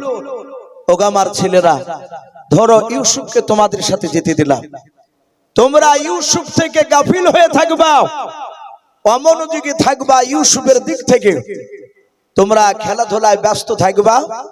আমার ভয় হতেছে ইউসুফকে নেকড়া বাগে খেয়ে নেবে। আয়াকুলাহু যিবু, আরবিতে ভাবছি জীবন মানে নেকড়া বাঘ, ইউসুফকে খেয়ে নিবে। ওগো আমার ছেলেরা, ইউসুফকে তোমরা নিয়ে যেও না। হযরতে ইউসুফ নবীর ভাইরা ইয়াকুব নবীর কথাটা কাটার জন্য বলেছিল। ক্বালু, তারা সবাই মিলে বলেছিল, লাইন আকালাহু যিবু ওয়া নাহানু উসবাতুন ইন্না ইযান লা খাসিরুন। ইউসুফের ভাইরা ডাক দিয়ে বলেছিল, বাপ আমাদের ভাই ইউসুফকে যদি সত্যিকারে নেকড়া বাগে খেয়ে নেয়, ওগো বাপ ওয়া নাহানু উসবাতুন ইন্না ইযান লা খাসিরুন। ওগো বাপ আমরা সকল ভাইরা ক্ষতিগ্রস্তের মধ্যে পড়ে যাব। আব্বা কাঁদবেন না, ভয় পাবেন না, কোনো ভয়ের ব্যাপার নেই। আপনার 10টা ছেলে আমরা যাব সাথে ইউসুফে। এই আব্বা, আমরা 10 ভাই যদি ইউসুফকে নিয়ে দাঁড়িয়ে থাকি, জঙ্গলের একটা নেকড়ে বাঘ কেন, 10টা নেকড়ে বাঘ এসে আমার ইউসুফকে কেড়ে নিতে পারবে না। বলুন সুবহানাল্লাহ। হযরত ইয়াকুব নবী আলাইহিস সালাম দেখলেন না, এরা শুনবে না, আমার ছেলে ইউসুফ কাঁদছে যার জন্য, আর এরা ভালোবাসে বড্ড ইউসুফকে, এরাও না নিয়ে গিয়ে ছাড়বে না, ভাইয়ের কান্না ওরা সহ্য করতে পারছে না, নিয়ে যাবে। হযরত ইয়াকুব নবী আলাইহিস সালাম বললেন, ওগো আমার ছেলেরা, বারবার যখন বলছে নিয়ে যাব, যাও, কিন্তু আমার ভয় হতেছে ইউসুফকে নেকড়া বাগে খেয়ে নেবে, তোমরা সাবধান, যাও ইউসুফকে নিয়ে যাও। যাহাতে বাবা হুকুম দিয়ে দিলেন, বাবা নিয়ে যাও। ইউসুফ নবীর বাপজি বড় ভাই আহত বলে ভাইটা চিনলাও, ওই ভাইটা ইউসুফের হাত কানা ধরে বাপজি কোলে তুলে নিলাও। হযরত ইউসুফের বড় ভাই ইউসুফকে কোলে তুলে নিয়ে বাপজি গালে মুখে বাবা কপালে চুমা দিতে লাগলো, মহব্বত করতে লাগলো। ইউসুফের বাপ বাড়ির গেট থেকে বাপজি তাকে দেখছেন মাঠের দিকে নিয়ে যেতে লাগলো। হযরত ইউসুফের বড় ভাইয়ের কাছ থেকে সুমন বলে ভাইটাও ইহুদের কাছ থেকে কেড়ে নিয়ে 3 চুমা দিতে লাগলেন। হযরতের সুমনের কাছ থেকে বাবা রবেন মিলে ভাইটা 3 কেড়ে নিয়ে চুমা দিতে লাগলেন। এভাবে হযরত ইউসুফের বাপজি 10টা ভাই, তারা সবাই কাড়াকাড়ি করেছে বাপজি মহব্বত করার জন্য। ইয়াকুব নবী আলাইহিস সালাম তিনি তাকে থেকে দেখতেছিলেন, ওগো আল্লাহ আমার ছেলে ইউসুফকে আমার অন্য ছেলেরা যেভাবে মহব্বত করতে করতে নিয়ে যাচ্ছে, আমার মনে হয় জঙ্গলের 100টা বাঘ এসে আমার ইউসুফকে তার ভাইদের কাছ থেকে কাড়াতে পারবে না। হযরত ইউসুফের ভাইরা ইউসুফ নবীকে বাবা চুমা দিতে দিতে দিতে দিতে দিতে দিতে দিতে দিতে বাবা গভীর জঙ্গলে গিয়ে প্রবেশ করলাম। ইউসুফের ভাইরা এভাবে পেছন দিকে বাপ যে তাকে দেখলো, ইয়াকুব নবীকে আর দেখা যায় না। ইয়াকুব নবী আলাইহিস সালাম আর দেখতে পেলেন না। ও বাপজি ভাইরা, হঠাৎ করে ইউসুফ নবীজির বাপজি ভাই সমান মিলে যে ভাইটা স্বপ্নের মানে শুনে নিয়েছিল, ওই ভাইটা ইউসুফের পা দুখানা বাপজি ধরে ফেললাম, ডাক দিয়ে বলে, ভাই এবার তোমরা ইউসুফকে ছেড়ে দাও। ইউসুফ নবী বলেন, ওগো আমার ভাই, কি ব্যাপার, হঠাৎ করে কেন তোমাদের মতিগতি চেঞ্জ হয়ে গেল? আয় ভাই, কি ব্যাপার, তোমাদের চোখগুলো কেন মোটা মোটা লাগে? মিষ্টি কথা বলতে বলতে হঠাৎ করে কেন গরম করে কথা বলে আমাকে? সুমন বলল, ভাই তোকে আমরা অভিনয় করে চুমাতেছিলাম, তোকে আমরা হত্যা করার জন্য আমরা মাঠে নিয়ে এসেছি। এ বলে বাবা ইউসুফের পা দুখানা ধরে সুমন বলল, ভাইটা তার মেরে বাপজি জমিনে ছড়ে ফেলে দিলাম। হযরত ইউসুফ নবী আলাইহিস সালাম 10 থেকে বাপজি 12 বছর ছিলেন। ইউসুফ দাঁড়াস করে বাপজি মাটিতে পড়ে গেলেন। ইউসুফের গোটা শরীরখানা নুরানি বাপজি দেহখানা দাঁড়াস করে পড়ে গিয়ে বাবা ইউসুফের মুখ দিয়ে রক্ত বেরোতে লাগলো, কপালটা ফেটে গেল, পায়ে বাপজি ব্যথা করতে লাগলো। হযরত ইউসুফ নবী কাঁদেন আর বলেন, ওগো আমার ভাইরা, কেন তোমরা আমাকে পা দুখানা ধরে মাটিতে ছুঁড়ে ফেলে দিলাও? ওগো ভাই তোমরা দাঁড়িয়ে যাও। ইউসুফের ভাইরা ইউসুফের পা দুখানা বাপজি ধরে টান মেরে ফেলে দিয়ে রে বাবা ইউসুফের কাছে দাঁড়ালো না। তাফসীর মারিফুল কোরআনে পাওয়া যায়, ইউসুফের ভাইরাও সোজা দৌড়ে বাপজি তারা গভীর জঙ্গলে চলে গেল। ইউসুফ নবী আলাইহিস সালাম তাকে দৌড়ে ধরতে পারলেন না। উনি ফাঁকা জায়গা জঙ্গলের ভেতরে বাপজি দাঁড়িয়ে গিয়েছেন। আমার মনে হয় ভাইরা আবার ফিরে আসবে। ইউসুফ নবী বলেন, আমি অনেকক্ষণ পর তাকে দেখলাম। তারা 10টা ভাই জঙ্গলের ভিতরে তারা খালি হাতে গেল। আবার দেখা গেল তারা জঙ্গলের ভিতরে থেকে বাবা কাটাওয়ালা ডাল রে বাবা 9টা নাই 10টা ভাই ডাল ভেঙে নিয়ে আসলো।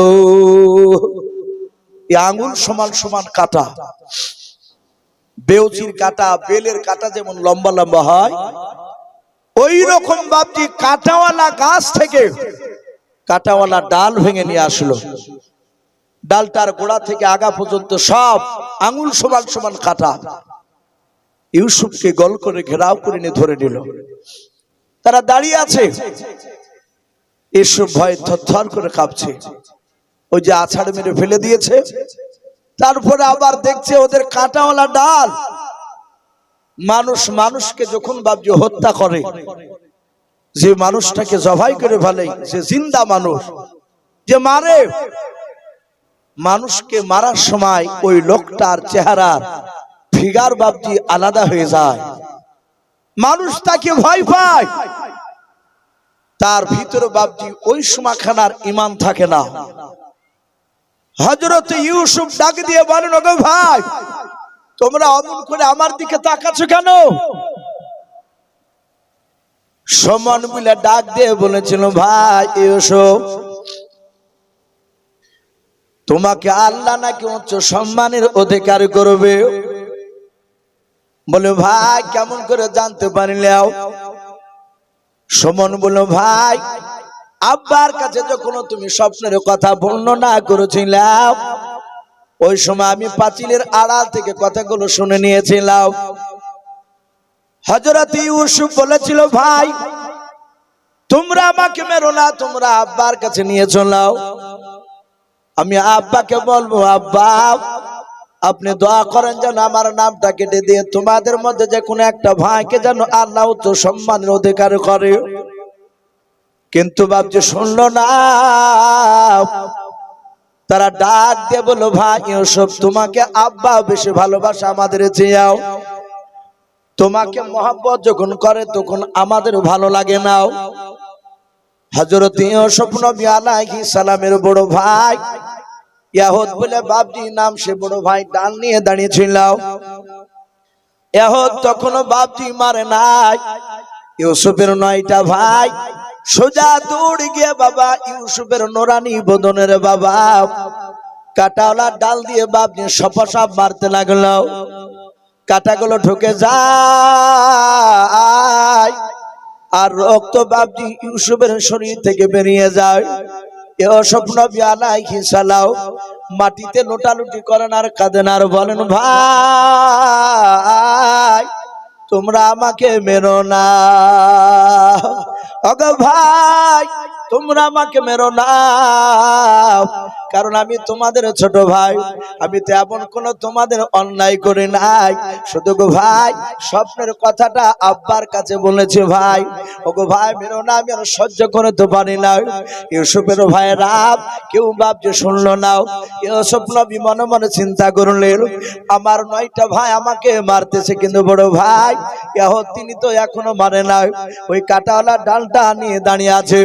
ইউসুফ নবী আলাইহিস সালাম দৌড়ে গিয়ে বাপজি তার বড় ভাই পা দুখানা হামাগুড়ি দিয়ে বাপজি জোরে জোরে কেঁদে কেঁদে বলেছিলেন, ওগো আমার বড় ভাই, এরা আমার কেউ কথা শুনে নাও। ভাই গো, আমি তোমাদের মা দুটো হয়তো মানে মা দুটো, কিন্তু বাপ তো একটা আমাদের। ওগো আমার বড় ভাই, আমার ভাইয়েরা মারছে, আমি সহ্য করতে পারি না এই ব্যথাও। ভাই গো, তুমি আমাদের সবচেয়ে বড় ভাই, ভাই তুমি যে আমাকে বড্ড ভালোবাসো, ওরা ভালোবাসে কিন্তু ওরা আমাকে এভাবে মারছে কেন? ভাই তুমি একটু দয়া করে তাদেরকে একটু বুঝিয়ে বললাও। তুমি বারণ করলে আমার ভাইয়েরা আর মারবে না, তোমার কথা শুনবে। ও বাপজো ভাইয়েরাও, ইয়াকুব নবী আলাইহিস সালামের বড় ছিল, ইয়াহুদের চোখ দিয়ে বাপজো পানি ঝরতে লাগলো। আমি আগে বলেছিলাম হযরত ইউসুফের বাপজি বড় ভাই তিনি ইব্রাহিমকেও বাপজি তিনি মানতেন, ওনার দিলটা বাপজি একটু নরম ছিল। ডাক দিয়ে বলো, আমার ভাইয়েরা, আমাদের ছোট ভাই ইউসুফকে যদি আমরা হত্যা যদি করে দিয়ে শুনে নাও, আমার আব্বা বলেছে অন্যায় করে কোন মানুষকে হত্যা করলে যারা হত্যা করবে তারা জাহান্নামে চলে যাবে। ওগো আমার ভাইরা, আমার ভাই ইউসুফকে মারব না, কারণ হত্যা করলে আমরা সকলেই হত্যাকারী হয়ে যাব। ইউসুফের বড় ভাই আল্লাহর কাছে বাপ যে যুক্তি বুদ্ধি চাইলেন, মনে মনে দোয়া করলেন, আল্লাহ কবুল করলেন। ইউসুফের বড় ভাইকে বাপ জান্নাত বুদ্ধি দান করলেন। হযরত ইউসুফ নবীর বড় ভাই ডাক দিয়ে বলেছিল, আমার ভাইরা শুনে নাও, শুনে নাও। ক্বালা কাইলুম মিনহুম লা তাকতুনি ইউসুফা ওয়া আলকুহু ফি গায়াবাতিল জুব্বি ওয়া ইয়ালতাকিতুহু বাদু সাইরাতিন কুনতুম ফাইলিন। হযরত ইউসুফের বড় ভাই ইয়াহুদ ডাক দিয়ে বলেছিল, আমার ভাইরা শুনে নাও, আমরা তো কোনো সাধারণ মানুষের বাচ্চা নাই, আমরা পয়গম্বর হযরত ইয়াকুব নবী আলাইহিস সালামের ছেলে। এ ভাই একে মারো না, দাঁড়া দাঁড়া দাঁড়াও। 9 ভাই দাঁড়িয়ে গেল, বললো ভাই আমাদের উদ্দেশ্য আব্বার কাছ থেকে কে আলাদা করা, তাই তো? বলে হ্যাঁ। বলে এই ভাই, আমরা ইউসুফকে হত্যা করলে জাহান্নামে চলে যাব, আমরা নবীর বেটাও, আমরা ওকে হত্যা করব না নিজ হাতে। বলে কেন? বলে ভাই একটা যুক্তি পেয়েছি আব্বার কথায়, আমরা একটা মিথ্যা কথা ওখানে ফিট করব। বলে কি করে? বলে আব্বা বলেছিল, ক্বালা ইন্নী লা ইয়াহজুনুনি আন তাযহাবু বিহি ওয়া খাফা ইয়াকুলাহু যিবু ওয়া আনতুম আনহু গাফিলুন। আব্বা বলেছিল আমার ভয় হতেছে ইউসুফকে নেকড়া বাঘে খেয়ে নেবে। ভাই আমরা ইউসুফের শরীর থেকে তার পাঞ্জাবিটা জামাটা খুলে নেব। আমাদের কাছে প্রায় 200-র উপরে ছাগল দুম্বা আছে, আব্বা কোনোদিন গনিয়া ছাড়ে না, আবার বাড়িতে যাওয়ার সময় গনিয়া আমাদের কাছ থেকে ছাগল নেয় না। ভাই একটা পাতলা দুবলা ছাগলকে আমরা জবাই করি, ছাগলের বডিটা দূরে আমরা ফেলে দিয়ে আসবো। এই আমার ভাইরাও, ওই ছাগল জবাই করা রক্তটা ইউসুফের জামাটাতে মেখে নিয়ে আমরা ইউসুফকে এই জঙ্গলের ভিতরে ইদারায় ফেলে দেব। ক্বালা কাইলুম মিনহুম লা তাকতুল ইউসুফা, বলল ইউসুফকে জবাই করব না।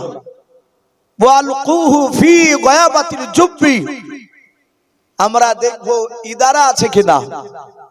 আরবিতে বাবজি কুয়াকে ইদারাকে জুব্বুন বলা হয়, কোরআন শরীফে শব্দ এসেছে ওয়ালকুহু ফি গায়াবাতিল জুব্বি, আমরা ইদারার ভিতরে ফেলে দিব।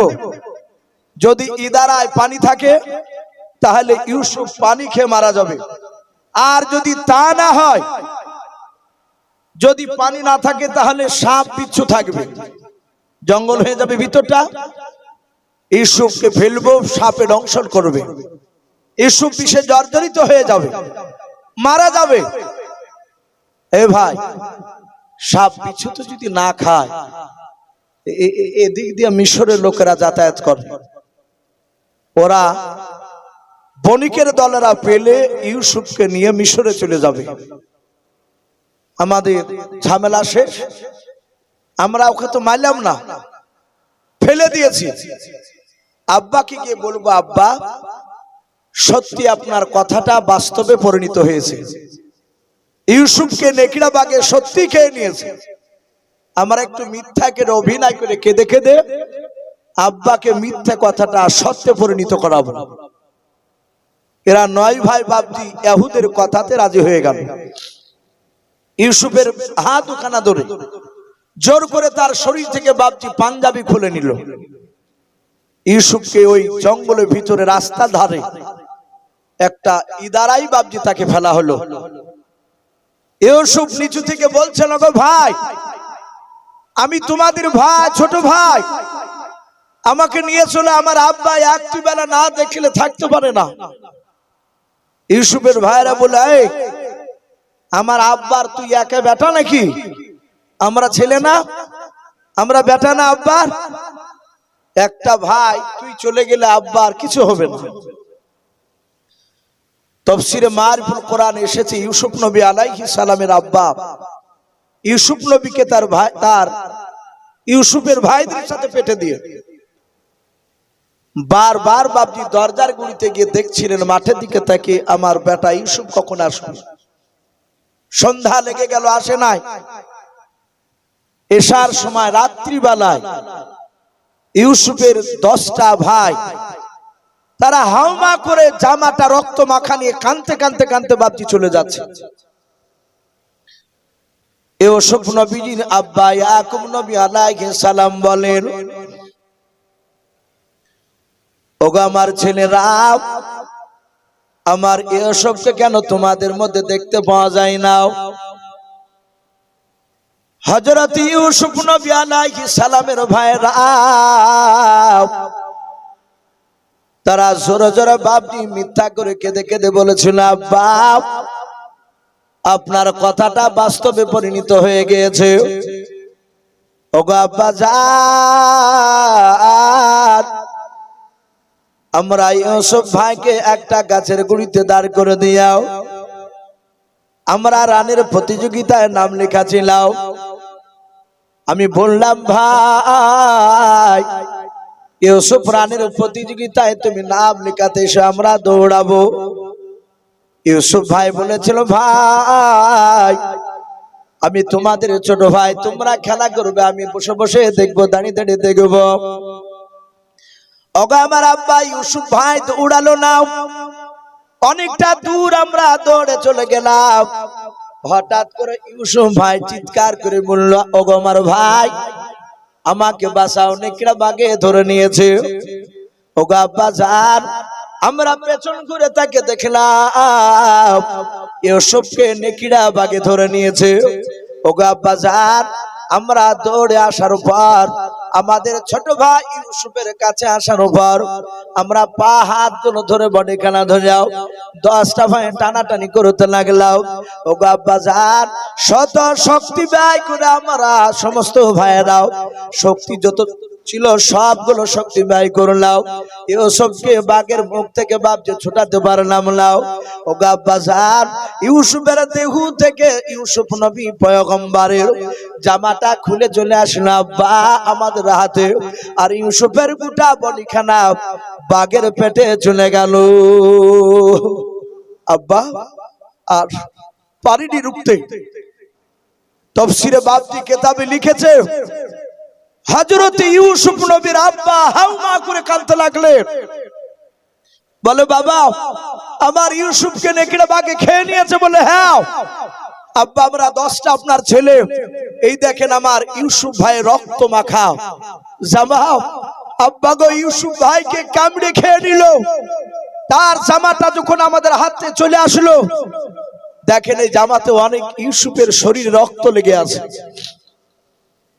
হযরত ইউসুফ নবী আলাইহিস সালামের জামাটাও ইয়াকুব নবী আলাইহিস সালাম নিলেন।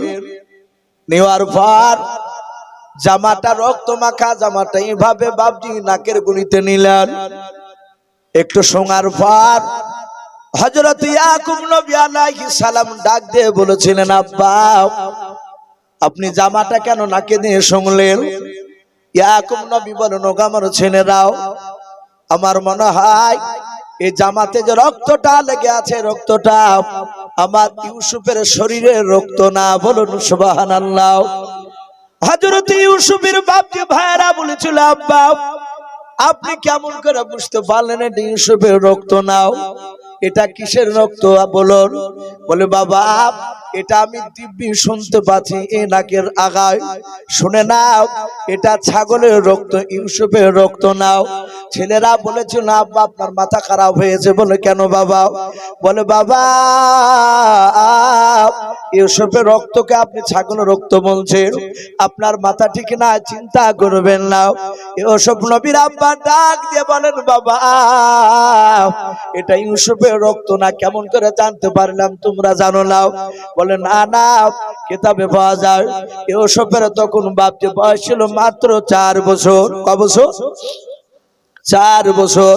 ইউসুফ পাড়াতে খেলাধুলা করতে গিয়ে বাবা ইউসুফের পড়ে গিয়ে হাত বাপজি আপনার আঙুলটা কেটে গিয়েছিল। ইউসুফ আঙুল কাটা রক্ত মাখ রক্ত বেরোনো আঙুলটা নিয়েও কাঁদতে কাঁদতে এসে বলেছিল আব্বা এই দেখেন আমার আঙুলটা কেটে গিয়েছে।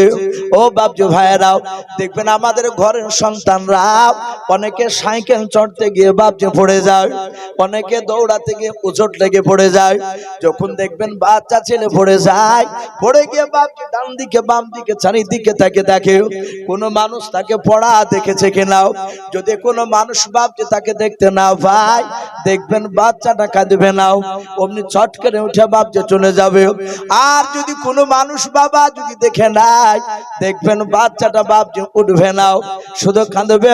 মানুষরা যতক্ষণ পর্যন্ত দৌড়ে গিয়ে না বলবে বাবা তোমার কিছু হয় না, তুমি কেঁদো না বাবা ভালো হয়ে যাবা, তারপরে দেখবেন বাচ্চাটা কান্না বন্ধ করে।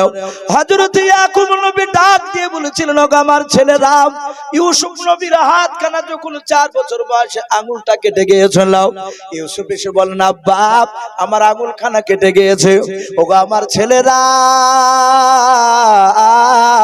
আমার ইউসুফ ছেলেরা আঙুল খানা নিয়ে আমি মুখের গুড়িটা নিয়ে গিয়ে আমি ফু দিয়ে বলেছিলাম বাবা তোমার আঙুলটা ভালো হয়ে যাবে।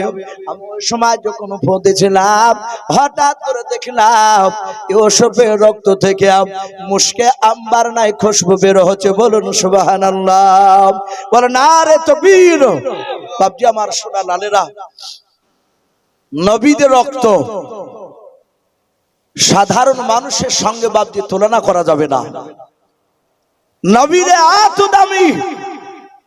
ইয়াকুব নবী বলেন আয় আমার ছেলেরাও এটা যদি ইউসুফের যদি শরীরে রক্ত হতো তাহলে সেই দিনকার মতো মুশকে আম্বার নাই খুশবু আমি আজও পেতাম। বলুন সুবহানাল্লাহ। সম্মানিত ভাইরা আমার বাবা জীবনেরা ইউসুফ নবী আলাইহিস সালাম বাঘের পেটে যায়নি, তাই ইয়াকুব নবী সন্দেহ করলেন, বিশ্বাস করলেন না। ডাক দিয়ে বলেন, ওগো আমার ছেলে ইউসুফের ভাইয়েরাও, আমার মনে হয় ইউসুফকে তোমরা কোথায় লুকিয়ে রেখে এসেছো, কোন জায়গায় লুকিয়েছো, তাড়াতাড়ি বলো। এরা বারবার বলছে, আব্বা সত্যি ইউসুফকে বাঘে খেয়ে নিয়েছে। ইয়াকুব নবী আলাইহিস সালাম জামাটা এইভাবে বাপজি সাত করতে লাগলেন, এভাবে চারিদিকে তাকাচ্ছে। ডাক দিয়ে বলেন, বাবা আমার মনে হয় ইউসুফকে যে বাঘটায় খেয়েছিল ওই বাঘটা বুঝি শিক্ষিত বাঘ বাবা। এরা বলছে, আব্বা আপনি শিক্ষিত কথা বলছেন কেন, বাঘ কোনোদিন শিক্ষিত হয়? আমার মনে হচ্ছে ইউসুফকে যে বাঘটায় খেয়েছে এ মূর্খ বাঘ না, এ শিক্ষিত বাঘ। বলে কেন? বলে আমার ইউসুফকে যে বাঘে খেয়েছে বলছো, ওই জামাটা তো কই ছিঁড়া দেখতে পাচ্ছি না। আমার মনে হয় ইউসুফকে খাওয়ার আগে বাঘটাতে ইউসুফের শরীরে জামা মনে হয় খুলে রেখেছিল। বলুন আলহামদুলিল্লাহ। একদম পুরা বুঝতে পেরেছে ইউসুফের ভাইরাও, আমরা যে চক্রান্ত করছি, মিথ্যা কথা বলছে আমার পয়গম্বর আব্বা, উনি টের পেয়ে গিয়েছে। বলুন সুবহানাল্লাহ। কিন্তু বাবা এরা মিথ্যা কথার উপর অটুট হয়ে থাকলো। ইউসুফের ভাইরা তারা কাঁদতে লাগলো। বাপজি একবার মহব্বত দুরূদ পড়ি, আল্লাহুম্মা সাল্লি আলা।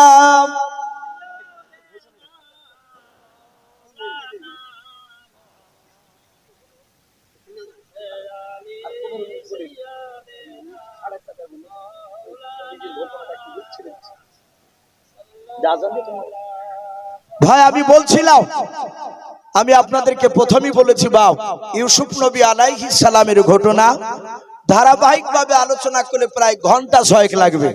তো যাই হোক বাপজি, যেহেতু আমার পরে আরো অনেক বক্তা রয়েছে, আল্লাহ যদি আবার কোনোদিন আসায় আমি আপনাদেরকে বলবো, যদি আবার কপালে লেখা থাকে যদি বাঁচিয়ে রাখে, তাহলে বাপজি আবার এসে বলবেন, ইসু ভাই যেখান থেকে বলেছেন এখান থেকে আবার বলবেন। আমাকে আপনার সানাউল ভাই নাকি শাইনুল ভাই, উনি বারবার করে বলেছেন, ভাই বিশ্ব নবী একটু লাশ চুরির ব্যাপারে কথা একটু বলবেন। ভাই আমি আপনাদেরকে আর মিনিট 15, জি আমি আপনাদেরকে বলি, গোটা পৃথিবীতে মুসলমানদের একমাত্র সবচেয়ে বড় দুশমন বাপজি, সেটা হচ্ছে বাপজি আপনার ইহুদি সম্প্রদায়। কারা বললাম? ইহুদি। এরা হচ্ছে বাপজি আপনার মুসলমানের সবচেয়ে বাপজি দুশমন। ইউরোপে বাপজি সেই সময় ইহুদির খ্রিস্টানদের বাপজি বাস ছিল। ইহুদিদের আমার বিশ্ব নবী বাপজি ইন্তেকাল করেছে রওজাতুল মানুওয়ারায় মদিনায় সবুজ গম্বুজের তলে শুয়ে আছে। কোরআন শরীফে বাপজি বলেছেন, ওয়ালা তাকুলু লিমা ইউকতালু ফি সাবিলিল্লাহি আমওয়াত বাল আহইয়াউ ওয়ালাকিন লা তাশউরুন। যারা আল্লাহ রাস্তায় শহীদ হয় তারা মরে গেছে কথা বলো না, তারা কবর জিন্দা। বলুন সুবহানাল্লাহ। আর এক জায়গায় বলেছেন ইউরজাকুন, তারা রুজি পর্যন্ত খায়। বলুন আলহামদুলিল্লাহ। নবীর ব্যাপারে মিশকাত শরীফে পাওয়া যায়, ইন্নাল্লাহা হাররামা আলাল আরদি মিনাল আজদাশিল আমবিয়া ফানাবিয়ুন হাইয়ুন ইরজাকুন। আল্লাহর নবী বলেন, নবীদের রাসূলদের শরীরকে খাওয়া মাটিকে আল্লাহ হারাম করে দিয়েছেন। বলুন সুবহানাল্লাহ। তারা পচে না, সড়ে না, তারা গলে যায় না, তারা কবরে ফানাবিয়ুন হাইয়ুন, প্রতিটা নবী রাসূল তারা জিন্দা ওয়া ইরজাকুন, এবং রুজি পর্যন্ত খায়। জোরে বলুন সুবহানাল্লাহ। তাই ইহুদিরা জানতো রাসূলুল্লাহ মদিনায় কবরে বাপজি জিন্দা আছে, এটা জানতো। তাই বাপজি আপনার ইহুদিদের অনেক কিছু নবী গোপন কথা প্রকাশ করে দিয়েছিলেন। তাই সহ্য করতে না পেরে তৎকালীন সেই সময় ইহুদির বাপজি আপনার বাদশাহ ইউরোপে ছিল। ইউরোপের বাদশাহ ইহুদি বেঈমান বলল, কারা আছো ছদ্মবেশে গিয়ে তোমরা মদিনা থেকে রাসূলুল্লাহর লাশ কে চুরি করে নিয়ে আসতে পারবা? বাপজি সেই সময় 3 ইহুদি বেঈমান, তারা মুসলমান নয়, তারা বলল হুজুর আমরা মুসলমানদের কোরআন শিখেছি। কথা বুঝতে পেরেছে? তারা বলল আমরা মুসলমানদের কোরআন শিখেছি, নামাজ পড়েছি, মুসলমানদের অনেক কিছু জানি, তাই নাকি? বলে হ্যাঁ। সঙ্গে সঙ্গে বাপজি বলল তাহলে তোমরা পারবা? বলে হ্যাঁ। এতে সময় লাগবে। বলে কি করবা? বলে আপনাকে টাকা দেওয়া লাগবে। ইউরোপের বাদশাহ, খ্রিস্টান ইহুদির বাদশাহ বেঈমান বলল মুহাম্মদ সাল্লাল্লাহু আলাইহি ওয়াসাল্লামের লাশ মদিনা থেকে এখানে আনতে যতদিন সময় লাগবে নাও, যত কোটি কোটি টাকা লাগে, আমি ইউরোপের বাদশাহ তোমাদের কাছে টাকা আমি ঠিক পৌঁছে দেওয়ার ব্যবস্থা করে দেব। বললে অসুবিধা নেই, আমরা রাজি হয়ে গেলাম। ইহুদির বাদশাহ তাদের প্ল্যান ছিল রাসূলুল্লাহর লাশ নিয়ে গিয়ে বাপজি শুকুরের মাংস দিয়ে তারা বাপজি হোলি খেলতো। বলুন আস্তাগফিরুল্লাহ। নবীজির মুখে তারা মদ ঢেলে দিত। এটা ইহুদিদের বাপজি চক্রান্ত ছিল। 3টা ইহুদি বেঈমান, তারা পাঞ্জাবিওয়ালা লেবাস চেঞ্জ করলো, গোল পাঞ্জাবি, মুখে বড় বড় দাড়ি, মাথায় পাগড়ি, বাপজি হাতে তসবিহ নিয়ে বাপজি তারা 3 বেঈমান তারা আরব সাগরে চলে আসলো। মদিনাতে বাপজি ঢোকার আগে আপনার আরব সাগরের ওই নদীর কোলে, মদিনার ভিতরে যাই না কোলে বাপজি, সে আরব সাগরের নদীর কোলে বাপজি তারা একটা তাম্বু টাঙালো। তাম্বু টাঙিয়ে তারা 3 জনায় 3 রকমের ইবাদত বেছে নিল। তাদের সব প্ল্যান ছিল। তারা আলোচনা করে বলল একজন ভাই আমি সারা দিন কোরআন পড়বো এই ঘরের ভিতরে। বলে আমি কি করব? বলে তুই সারা দিন দাঁড়িয়ে নামাজ পড়বি। 3 নাম্বার বলল আমি সারা দিন ঘরের বাইরে দাঁড়িয়ে দাঁড়িয়ে লোককে টাকা দান করব। লোকেরা দেখবে যে এরা দানশীল, এরা পরহেজগার, এরা আল্লাহওয়ালা। প্রথমে মানুষের কাছে বিশ্বাসটা আনাতে হবে আমাদের। বাপজি তারা শুরু করে দিল। সেখানে আপনারা কয়েকদিন আগে বাপজি খবরে দেখেছে বাংলাদেশে একটা মাওলানা, 1 নয় 2 নয়, প্রায় 13 বছর ইমামতি করার পরে ধরা পড়েছে সে আদৌ মুসলিম মৌলবি না, সে হচ্ছে খ্রিস্টানদের দালাল। ছদ্মবেশে মুসলমান সেজে বাপজি সে মুসলমানদের ঈমান চুরি করছিল। শুধু তাই নয়, গোপনে মুসলমানদেরকে বাপজি সে অনেক টাকা নিয়ে এসে দিত। বাপজি এরা আপনার 3 জনায় ছদ্মবেশে ধরে বাপজি ইবাদত করে, কোরআন পড়ে সারাদিন। আর রাত্রি বেলায় ওই যেখানে কোরআন পড়তো দিনের বেলায়, ওই রাত্রি ঘরের ভিতরে ওই তাম্বুর ভিতরে ওই কোরআনের জাই নামাজ, কোরআন তুলে জাই নামাজটা তুলে ওখান থেকে মাটি কাটতো। গোটা রাত, সারা রাত বাপজি মাটি কাটে। আর এরা 3 জনায় লাগাতার, ও এলে যায় তখন আরেকজন কাটে, আরেকজন এলে যায় আরেকজন কাটে, আর মাটিকে দুটো দুটো করে নিয়ে গিয়ে সাগরে ঢেলে দেয়। সাগরে বাপজি মাটিকে নিয়ে চলে যায়। এরা কাটতে কাটতে কাটতে কাটতে কাটতে কাটতে কিতাবে লিখেছে বাবা আর 1 সপ্তাহ কাটলি রাসূলুল্লাহর রওজাতুল মানুওয়ারা মদিনায় রাসূলুল্লাহর কবরে তারা পৌঁছে যাবে, লাশ নিয়ে চলে যাবে। এরা আর 1 সপ্তাহ বাকি আছে। তৎকালীন সেই সময় এরা 3 ইহুদি বেঈমান যে বাপজি মাটি কেটে রাসূলুল্লাহর লাশ চুরি করতে এসেছিল, ওই সময় বাদশা ছিল মদিনার বাদশাহ নুরউদ্দিন রহমাতুল্লাহ আলাইহি। বলুন সুবহানাল্লাহ। কি নাম বললাম ভাই, একটু জোরে বলে? বাদশাহ নুরউদ্দিন রহমাতুল্লাহ আলাইহি, বিখ্যাত আল্লাহর ওলি। উনি রাত্রি বেলায় এশার নামাজ পড়ে কোরআন তেলাওয়াত করছিলেন। কোরআন তেলাওয়াত করে বেশ একটু গভীর রাত হয়েছে, উনি তাহাজ্জুদ নামাজে দাঁড়িয়েছে। যারা আল্লাহর ওলি হবে তারা বাপজি তাহাজ্জুদ না পড়ে থাকতে পারবে না। বলুন সুবহানাল্লাহ। তারা গোটা রাত কাঁদবে আল্লাহ দরবারে। ওলি হওয়া অত সহজ নয়। হযরতে বাদশাহ নুরউদ্দিন রহমাতুল্লাহ আলাইহি উনি তাহাজ্জুদের নামাজ পড়ে যাই নামাজের মুসাল্লায় একটু কাজ হয়ে বাপজি চোখটা এঁটে এসেছে, একটু নিদ্রা ঘুম চলে এসেছে। হঠাৎ করে বাবা আপনার আমার নবী জনাবে মুহাম্মদ রাসূলুল্লাহ সাল্লাল্লাহু তাআলা আলাইহি ওয়াসাল্লাম নবী আমার বাদশাহ নুরউদ্দিনকে স্বপ্নের মাধ্যমে বলে, ও বাদশাহ নুরউদ্দিন, তিনজন মানুষ মদিনার বাহির থেকে এসে মদিনায় প্রকাশ ভাব যে তখনও বলে নাই, শুধু বলে, ও বাদশাহ নুরউদ্দিন, তিনটা মানুষ আমাকে মদিনায় কষ্ট দিতে এসেছে, তুমি তাড়াতাড়ি তাদের তিনজনাকে ধরে নাও। বাদশাহ নুরউদ্দিনের ঘুম ভেঙে গেল, কাউকে বাপজি কিছু বলল না। ওযু করে এসে আবার তাহাজ্জুদ নামাজে দাঁড়িয়ে গেল। সেদিন বাপজি সকাল হলো, ফজরের বাপজি নামাজ পড়লেন। সারাদিন বাদশাহ নুরউদ্দিনকে বাপজি ভালো লাগে না। কি ব্যাপার, হঠাৎ বিশ্ব নবীকে আমাকে দেখা দিলেন। ও বাপজি ভাইরা, যারা নবীকে দেখতে পায় তারা জান্নাতি না জাহান্নামী কথা বলে? তারা জান্নাতি হবে, তারা আল্লাহর ওলি হয়ে যাবে। কোন বিড়িখোর যদি নবীকে দেখে, ওই ব্যক্তি বাপজি নবীকে দেখার পর আর বিড়ি খেতে পারবে না। কোন মদখোর যদি নবীকে দেখে, বাবা আল্লাহর নবীকে মদখোর দেখে নিলাম, আর মৃত্যু পর্যন্ত মদখোর বাপজি মদ খেতে পারবে না।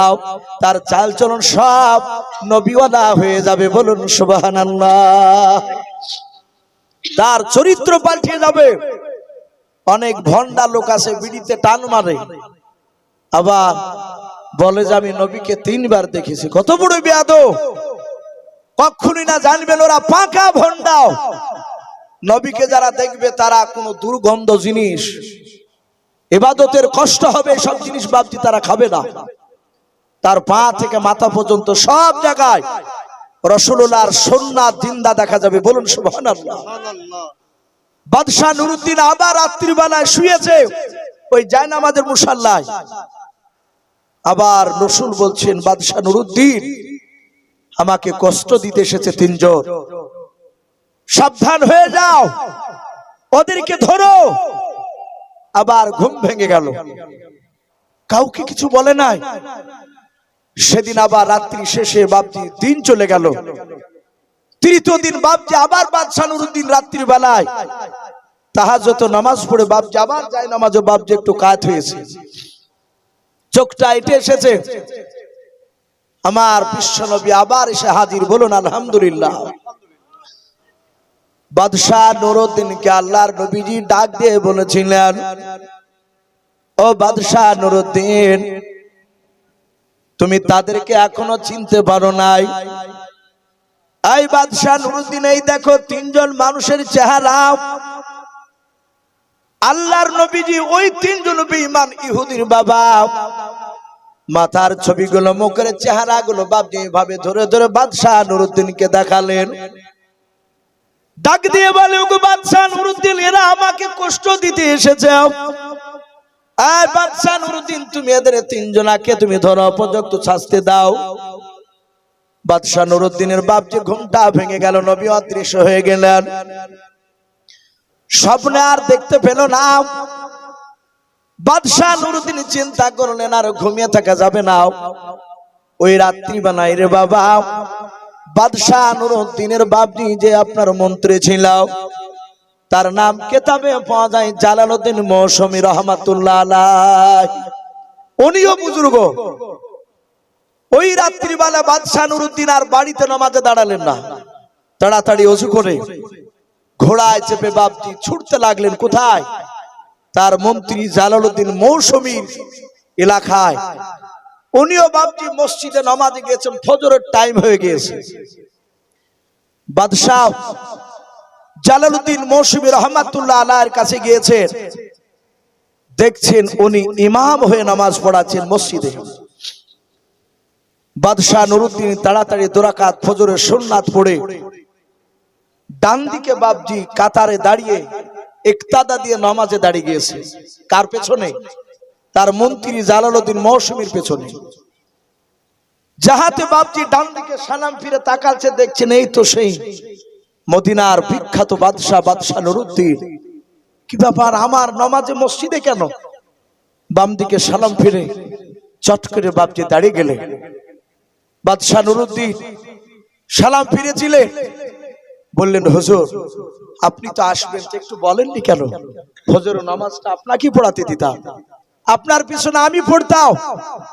বাদশাহ নুরুদ্দিন বললেন, জালালউদ্দিন মৌসুমী ভাই, এখানে বলা যাবে না, অনেক লোক আছে, একটু পারসরান ঘরে চলো। আড়ানি নিয়ে গেলে বললেন, বাদশাহ নুরুদ্দিন, হে জালালউদ্দিন মৌসুমী ভাই, বিশ্ব নবী আমাকে 3 দিন স্বপ্নে এই কথা বললেন, 2 দিন এই কথা বললো, আর আজ আমাকে 3টা মানুষের চেহারা দেখিয়েছে। এরা নাকি রসুলকে কষ্ট দিতে এসেছে। জালালউদ্দিন মৌসুমী তিনি অত্যন্ত মেধা ছিল, খুব বুদ্ধিজীবী। বলেন, বাদশাহ আপনি ভুল করেছে, প্রথম দিন কেন আপনি আসেন নাই? চলুন এক্ষুনি স্টাফ আমাদেরকে নিতে হবে।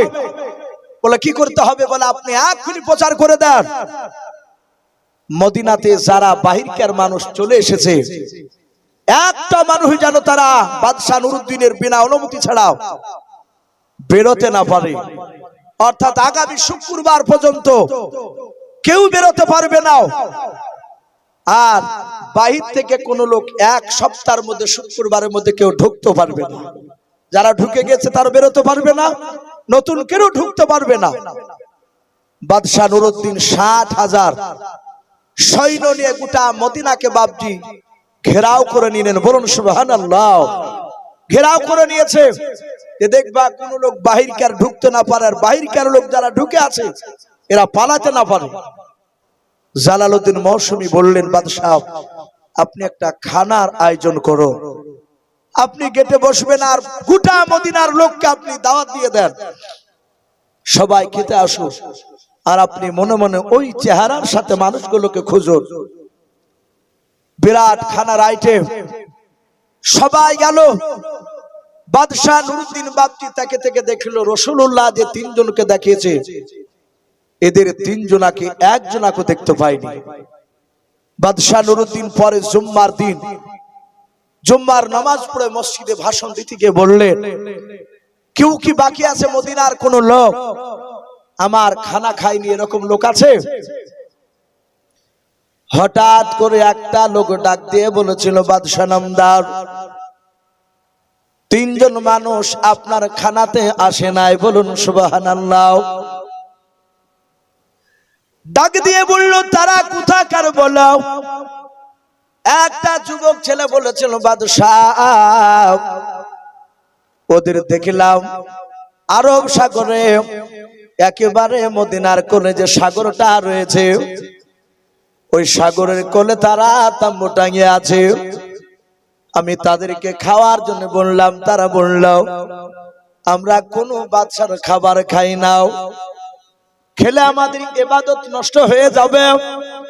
বাদশার খানা তো হয়তো হালাল খাবার নাও থাকতে পারে, কোন হারাম খাবার হয়তো মিশানো থাকতে পারে, আমরা খাবো না, ইবাদত আমরা নষ্ট করতে চাই না। বাদশাহ বলল, যাও নিয়ে এসো ওদেরকে। সঙ্গে সঙ্গে মদিনার বুধবাবজি মসজিদের ভিতরে প্রায় 2-3 হাজার বাবজি বাদশার বিরোধিতা শুরু করে দিল। মানুষে ডাক দিয়ে বলল, বাদশাহ ওরা পরেশগার লোক, আল্লাহওয়ালা লোক, আমরা দেখেছি সারাদিন একজনা টাকা দান করে, আর একজন সারা রাত নাই সারাদিন ইবাদত করে, নামাজ পড়ে, আর একজন কোরআন পড়ে। এই বাদশাহ আপনি ওদেরকে ছেড়ে দেন, ওরা না খেলে কোনো অসুবিধা নাই, ওরা তো ভালো মানুষ। কিন্তু বাবা বাদশাহ নুরুদ্দিন বুঝতে পেরেছেন এরা আমার বিশ্ব নবীর দুশমন। বলুন সুবহানাল্লাহ। উনি বুঝতে পেরেছেন এরাই বাকি আছে। জালালউদ্দিন মৌসুমী বলল, বাদশাহ এ তো লোক আপনার বিরোধিতা করেছে, মানে অপর দেখে। ডাক দিয়ে বলল, এই বাদশাহ নামদার, ও না আসলে ছেড়ে দেন, বলে না, বলে নিয়ে চলো আমাকে, কারো কথায় যদি না আসি আমাকে নিয়ে চলো। বাদশাহ যাওয়ার পর বাবা দেখছেন একজনা টাকা বিলি করছে ঘরের বাইরে, তাম্বুর বাইরে। বাদশাহ তাকে দেখি চিনতে পেরেছে, 3 শয়তানের মধ্যে একটাকে দেখতে পেয়েছে। তো রাসূলুল্লাহ একেও তো দেখেছে, নবীজির হাতে 3টে মানুষের মাথার মধ্যে এরও তো একটা ছিল। বাদশাহ বললেন, ভাই খানা খেতে যাওনি কেন? মিষ্টি ভাষায় বলল, আমরা আল্লাহর বুজুর্গ, আমরা আপনার খানা খাবো না, কারণ আপনার খাবারে যদি অবৈধ টাকা যদি মিশানো থাকে। বাদশাহ তো বুঝতে পারছেন যে তোরা যে কত বড় বুজুর্গ, আমি বুঝতে পেরেছি। জালালউদ্দিন মৌসুমীকে বলল, ওদের দুজনাকে ডাকো। ঘর থেকে যাহাতে ডাকলো, তখন বলল, আমি কোরআন পড়ছিলাম আর ভাই নামাজে দাঁড়িয়ে স্যার একজন, উনি আসবেন না, গোটা দিন কারোর সঙ্গে কথা বলে না। কয়েক হাজার লোক মদিনার, তারা সবাই বাদশাকে বলছে, বাদশাহ আপনাকে এতদিন ভালো ভাবতাম, কিন্তু আপনি তো ভালো লোক না, ওদেরকে ছেড়ে দে, এদেরকে ডিস্টার্ব করছেন কেন, ওরা ভালো মানুষ। বাদশাহ বলল, জালালউদ্দিন মৌসুমী ওদেরকে চুপ করতে বলো। বাদশাহ বলে, নাই আবার প্রজারাও, এবার যদি চিৎকার করো তাহলে তোমাদের খবর খারাপ আছে। প্রজারা সবাই চুপচাপ ভয় দাঁড়িয়ে গেল। বাদশাহ বললেন, ওগো জালালউদ্দিন মৌসুমী ভাই, দরজা ভেঙে ফেলো। দরজা ভেঙে ফেললেন, দেখছেন মানিক কোরআন পড়ছে, পাশে নামাজ পড়ছে আর একজন। বাদশাহ নুরউদ্দিন দুজনকে দেখে চিনলেন, এরাই সে 3 জন। তখনও বলে নাই, তাড়াতাড়ি বাদশাহ নুরউদ্দিন যে নামাজ পড়ছিল তাকে বলল, এই ভাই নামাজ ভাগো। নামাজ ভেঙে বলল, আপনি বাদশাহ হয়ে ডিস্টার্ব করলেন, বলে তোমরা দুজন একটু বেরিয়ে এসো। বলে আমরা বেরোই না, আমরা দিনে বেরোবো না, যাহাতে বাপজি বেরোয় না। বাদশাহ বলে, ওদেরকে জোর করে টেনে নিয়ে এসো। জোর করে ধরে টানতে গিয়ে দেখলো কোরআন আলা কোরআন রেখে দিয়েছে, মুসাল্লা বিছানো আছে। বাদশাহ বললেন, হে জালালউদ্দিন মৌসুমী, কোরআনটা আদবের সহিত তুলে নাও, কোরআনের যেন অবমাননা না হয়।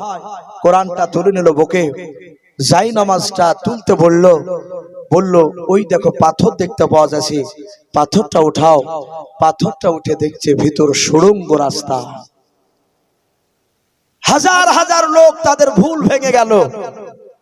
বলল, বাদশাহ আমরা থেকে পরোজগার ভাবতাম।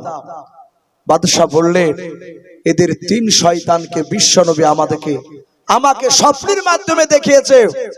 নবী বলেছেন আমাকে কষ্ট দিতে এসেছে।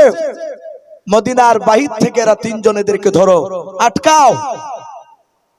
তাই আমি এই সিস্টেম করেছিলাম। এরা 3 জনাই বলল, বাদশাহ আমরা আদৌ মুসলমান নই, আমরা 3 জনাই ইহুদির বাচ্চা, আমরা ছদ্মবেশ ধরে এসেছিলাম। হে বাদশাহ, আর 1 সপ্তাহ আপনি যদি জানতে না পারতেন, আপনাদের নবীর লাশকে নিয়ে আমরা ইউরোপে নিয়ে চলে যেতাম। ওগো বাদশাহ নামদার, যখনই আপনি বললেন যে মদিনার বাহিরকার মানুষ যারা আছে তারা যেন না বেরোয়, আর বাহিরকার মানুষ যেন মদিনায় প্রবেশ করতে না পারে, সেদিনই আমরা বুঝতে পেরেছি আমরা 3 জনায় ধরা পড়ে গিয়েছি। বাপজি, এখন এরা 3 জনা ছেড়ে দিবে এদেরকে, না এদেরকে মেরে দিবে বলে? বাদশাহ নুরউদ্দিন বলল, এদেরকে হত্যা করে দাও, এদের 3 জনাকে হত্যা করে দাও, এরা নবীর দুশমন, এরা ইহুদি। তাদেরকে বাপজি জবাই করে দিল। রাসূলুল্লাহর বাদশাহ নুরউদ্দিন শাহ আল্লাহর ওলি, উনি বললেন, ভাই একমাত্র জিনিস পোড়ানো, কোন জানদারকে পোড়ানো আল্লাহ ছাড়া বাপজি অধিকার নাই। কথা বুঝতে পেরেছে? আমরা অনেক মানুষ আচা হয়, আচা সাজিনা জেলাজিনা গেছে, অনেকে দেখেন পাটকুটির বন্দুলা ধরে আগুন ধরে পটপট পট করে পোড়ায় না, অনেকে পোড়ায়। সাবধান, পোড়াবেন না। আপনি ওই আচাটাকে সার্পের অন্য কোনো মেডিসিন দিয়ে মারে, আগুন দিয়ে পোড়াবেন না। অনেকে সাপকে ধরে 2-4 বাড়ি মারিয়ে আগুন দিয়ে সাপটাকে পোড়ায় না, এসব করবেন না, চরম অন্যায়। বাদশাহ নুরুদ্দিন বললেন, এদেরকে যদি মাটি দেওয়া হয়, এর উত্তর শরীরা, এদেরকে মাটি দিলে ইহুদি সম্প্রদায় তারা ভাববে এখানে কবর আছে, আমাদের দুশমন নবীজির লাশ চুরি করতে এসেছিল, তখন তারা কবর পূজা চালু করে দিবে। তাই বাবজি বাদশাহ নুরুদ্দিন বলল, এদের লাশের কোনো চিহ্ন তো রাখা হবে না। এটা বাবজি সে আল্লাহর ওলি, সে ব্যক্তিগত বাবজি সে রায় দেয়নি, সে বাবজি তাহাজ্জুদের নামাজে পড়ে আল্লাহর কাছে কেঁদেছিলে যে আমি কি করব এদের তিনজনকে। কোন কোন মুফাসসিরিন কেরাম লিখেছেন বাবজি তাকে স্বপ্নের মাধ্যমে জানিয়ে দেওয়া হয়েছিল, সে তার পরের দিন বাবজি তাদের তিনজনাকে অপরে সৈন্য করে ধরে বাবজি নিচে আগুন জ্বালিয়ে তাদেরকে পুড়ে শেষ করে দিয়েছিল, ছাই করে সেই সাগরের মধ্যে বাবজি তাদেরকে ভাসিয়ে দিল, যেন কিয়ামতের আগ পর্যন্ত কোন ইহুদি এদের কবরের যেন অস্তিত্ব যেন না পায়। বাবজি বাদশাহ নুরুদ্দিন একজন আল্লাহর ওলি হয়ে ওটা করেছিলেন, সে বাবজি স্বপ্নের মাধ্যমে এটা দেখেছিলেন। ভাই এটাই ছিল রাসূলুল্লাহর বাবজি লাশ চুরি করার কথা। আমার সময় বাবজি প্রায় 8:30 টাইম ছিল, মনে হয় 2-3 মিনিট পার হয়ে গেল। তাই বাবজি আমি আপনাদের সামনে ইউসুফ নবীর কথা সামান্য কিছুটা, প্রায় 6 ভাগের হয়তো 1 ভাগ বাবজি আপনাদের সামনে একটু বাবজি তুলে ধরতে পেরেছিলাম। তারপরে মিনিট 15 বাবজি বিশ্ব নবীর লাশ চুরি করা কথা একটু তুলে ধরলাম। আল্লাহ রাব্বুল আলামিন আমাদের সকলকে কোরআন এবং সুন্নাত মাফিক আমল করার তৌফিক দান করুন, বলুন আল্লাহুম্মা আমিন। ভাই সামনে আগামী কাল যদি চাঁদ দেখা দেয়, পেপার পত্রিকায় তো আমরা পড়ছি বাবজি আগামী কাল চাঁদ রাত হবে, মানে তারাবি হবে, তাই তো নাকি? আগামী কাল তারাবি, রাত্রে ভাত খেয়ে বৃহস্পতিবার একটা রোজা। প্রতিটা বাপ অনুরোধ করব মা বোনদেরকে, আমরা ইচ্ছাকৃত রোজা ছাড়বো না, বলুন ইনশাআল্লাহ, বলুন ইনশাআল্লাহ। বাপজি অনেক মানুষ গ্যাসের বাপজি এখন ঢং করতে লেগেছে, চায়ের দোকানে যেত কিছু হতো না, গল্প করতো, দিন পাশে কাজ থেকে কিছু কিছু জায়গায় শুরু হয়েছে, লোক বসে আছে এমনি করছে, বলে ভাই কি হলো, কিছুক্ষণ পর বলছে ভাই চরম গ্যাস, জানে যে রমজান আসছে, এ তো রোজা করবো না, লোকে নিন্দা করবে। তাই বাপজি লোককে বুঝাইছে যে ভাই তো বলেছিলাম না রোজা রাখতে পারি না ভাই, পেটে গ্যাস, আবার সাহাতে ঈদ হয়ে যাবে আর গ্যাস নাই। অনুরোধ করবো বাপ রোজা ছাড়বেন না, রোজা আপনি মনে রাখবেন, আপনি একদম তাগড়া শরীর হয়ে নিয়ে পাড়াতে দেখবেন একটা 9 বছর 10 বছর ছেলে, অনেক পাড়াতে দেখা যায় বাচ্চা ছোট ছোট, তারা একটা রোজাও ভাগে না, না এরকম অনেক বাচ্চা ছেলে রোজা করে। চিন্তা করবেন বাচ্চাটা যদি রোজা রাখতে পারে সারাদিন সুখে, আপনি আমি কেন পারবো না? আল্লাহ রাব্বুল আলামিন আমাদের সকলকে রমজান মাসে হক আদায় করা তৌফিক দান করুন, আল্লাহুম্মা আমিন। ভাই বেশ কিছু কথা আলোচনা করেছি, বলার মধ্যে ভাষার মধ্যে যদি ভুল হয়ে যায় সকলে ছোট ভাই কিংবা ছোট ছেলে সবাই ক্ষমা করবেন, এই বলে আমার বক্তব্য শেষ করলাম। ওয়া আখিরি দাওয়ানা আনিল হামদুলিল্লাহি রাব্বিল আলামিন। আসসালামু আলাইকুম ওয়া রাহমাতুল্লাহি ওয়া বারাকাতুহু।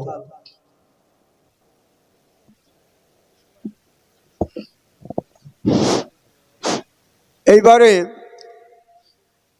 এশা নামাজের আজান হবে ইনশাল্লাহ। আজানের পরে আমরা জামাতে নামাজ পড়ে নিব। যিনাদের অজু নাই একটু তাড়াতাড়ি করে অজু করে চলে আসুন। এশা নামাজ পড়ে আপনাদের আকর্ষণীয় বক্তা মাওলানা মোহাম্মদ ইমরান সাহেব উনি উঠবেন। ওনার পরেও আরও 3 জন বক্তা, আমাদের প্রধান বক্তা মাওলানা মোহাম্মদ বদরুদ্দিন সাহেব, উনার পরে অর্থাৎ রাত্রি 10টা থেকে আপনার 12টা 30 পর্যন্ত, 10টা 30 থেকে 12টা 30 পর্যন্ত আমাদের প্রধান বক্তার সময় দেওয়া হয়েছে। ফলে আপনারা কেউ কোথাও যাবেন না, অজু করে আসুন। এক্ষুনি নামাজ আজান হবে, আজানের পরেই নামাজ হয়ে যাবে। হবে না, সবাই মিলবে না।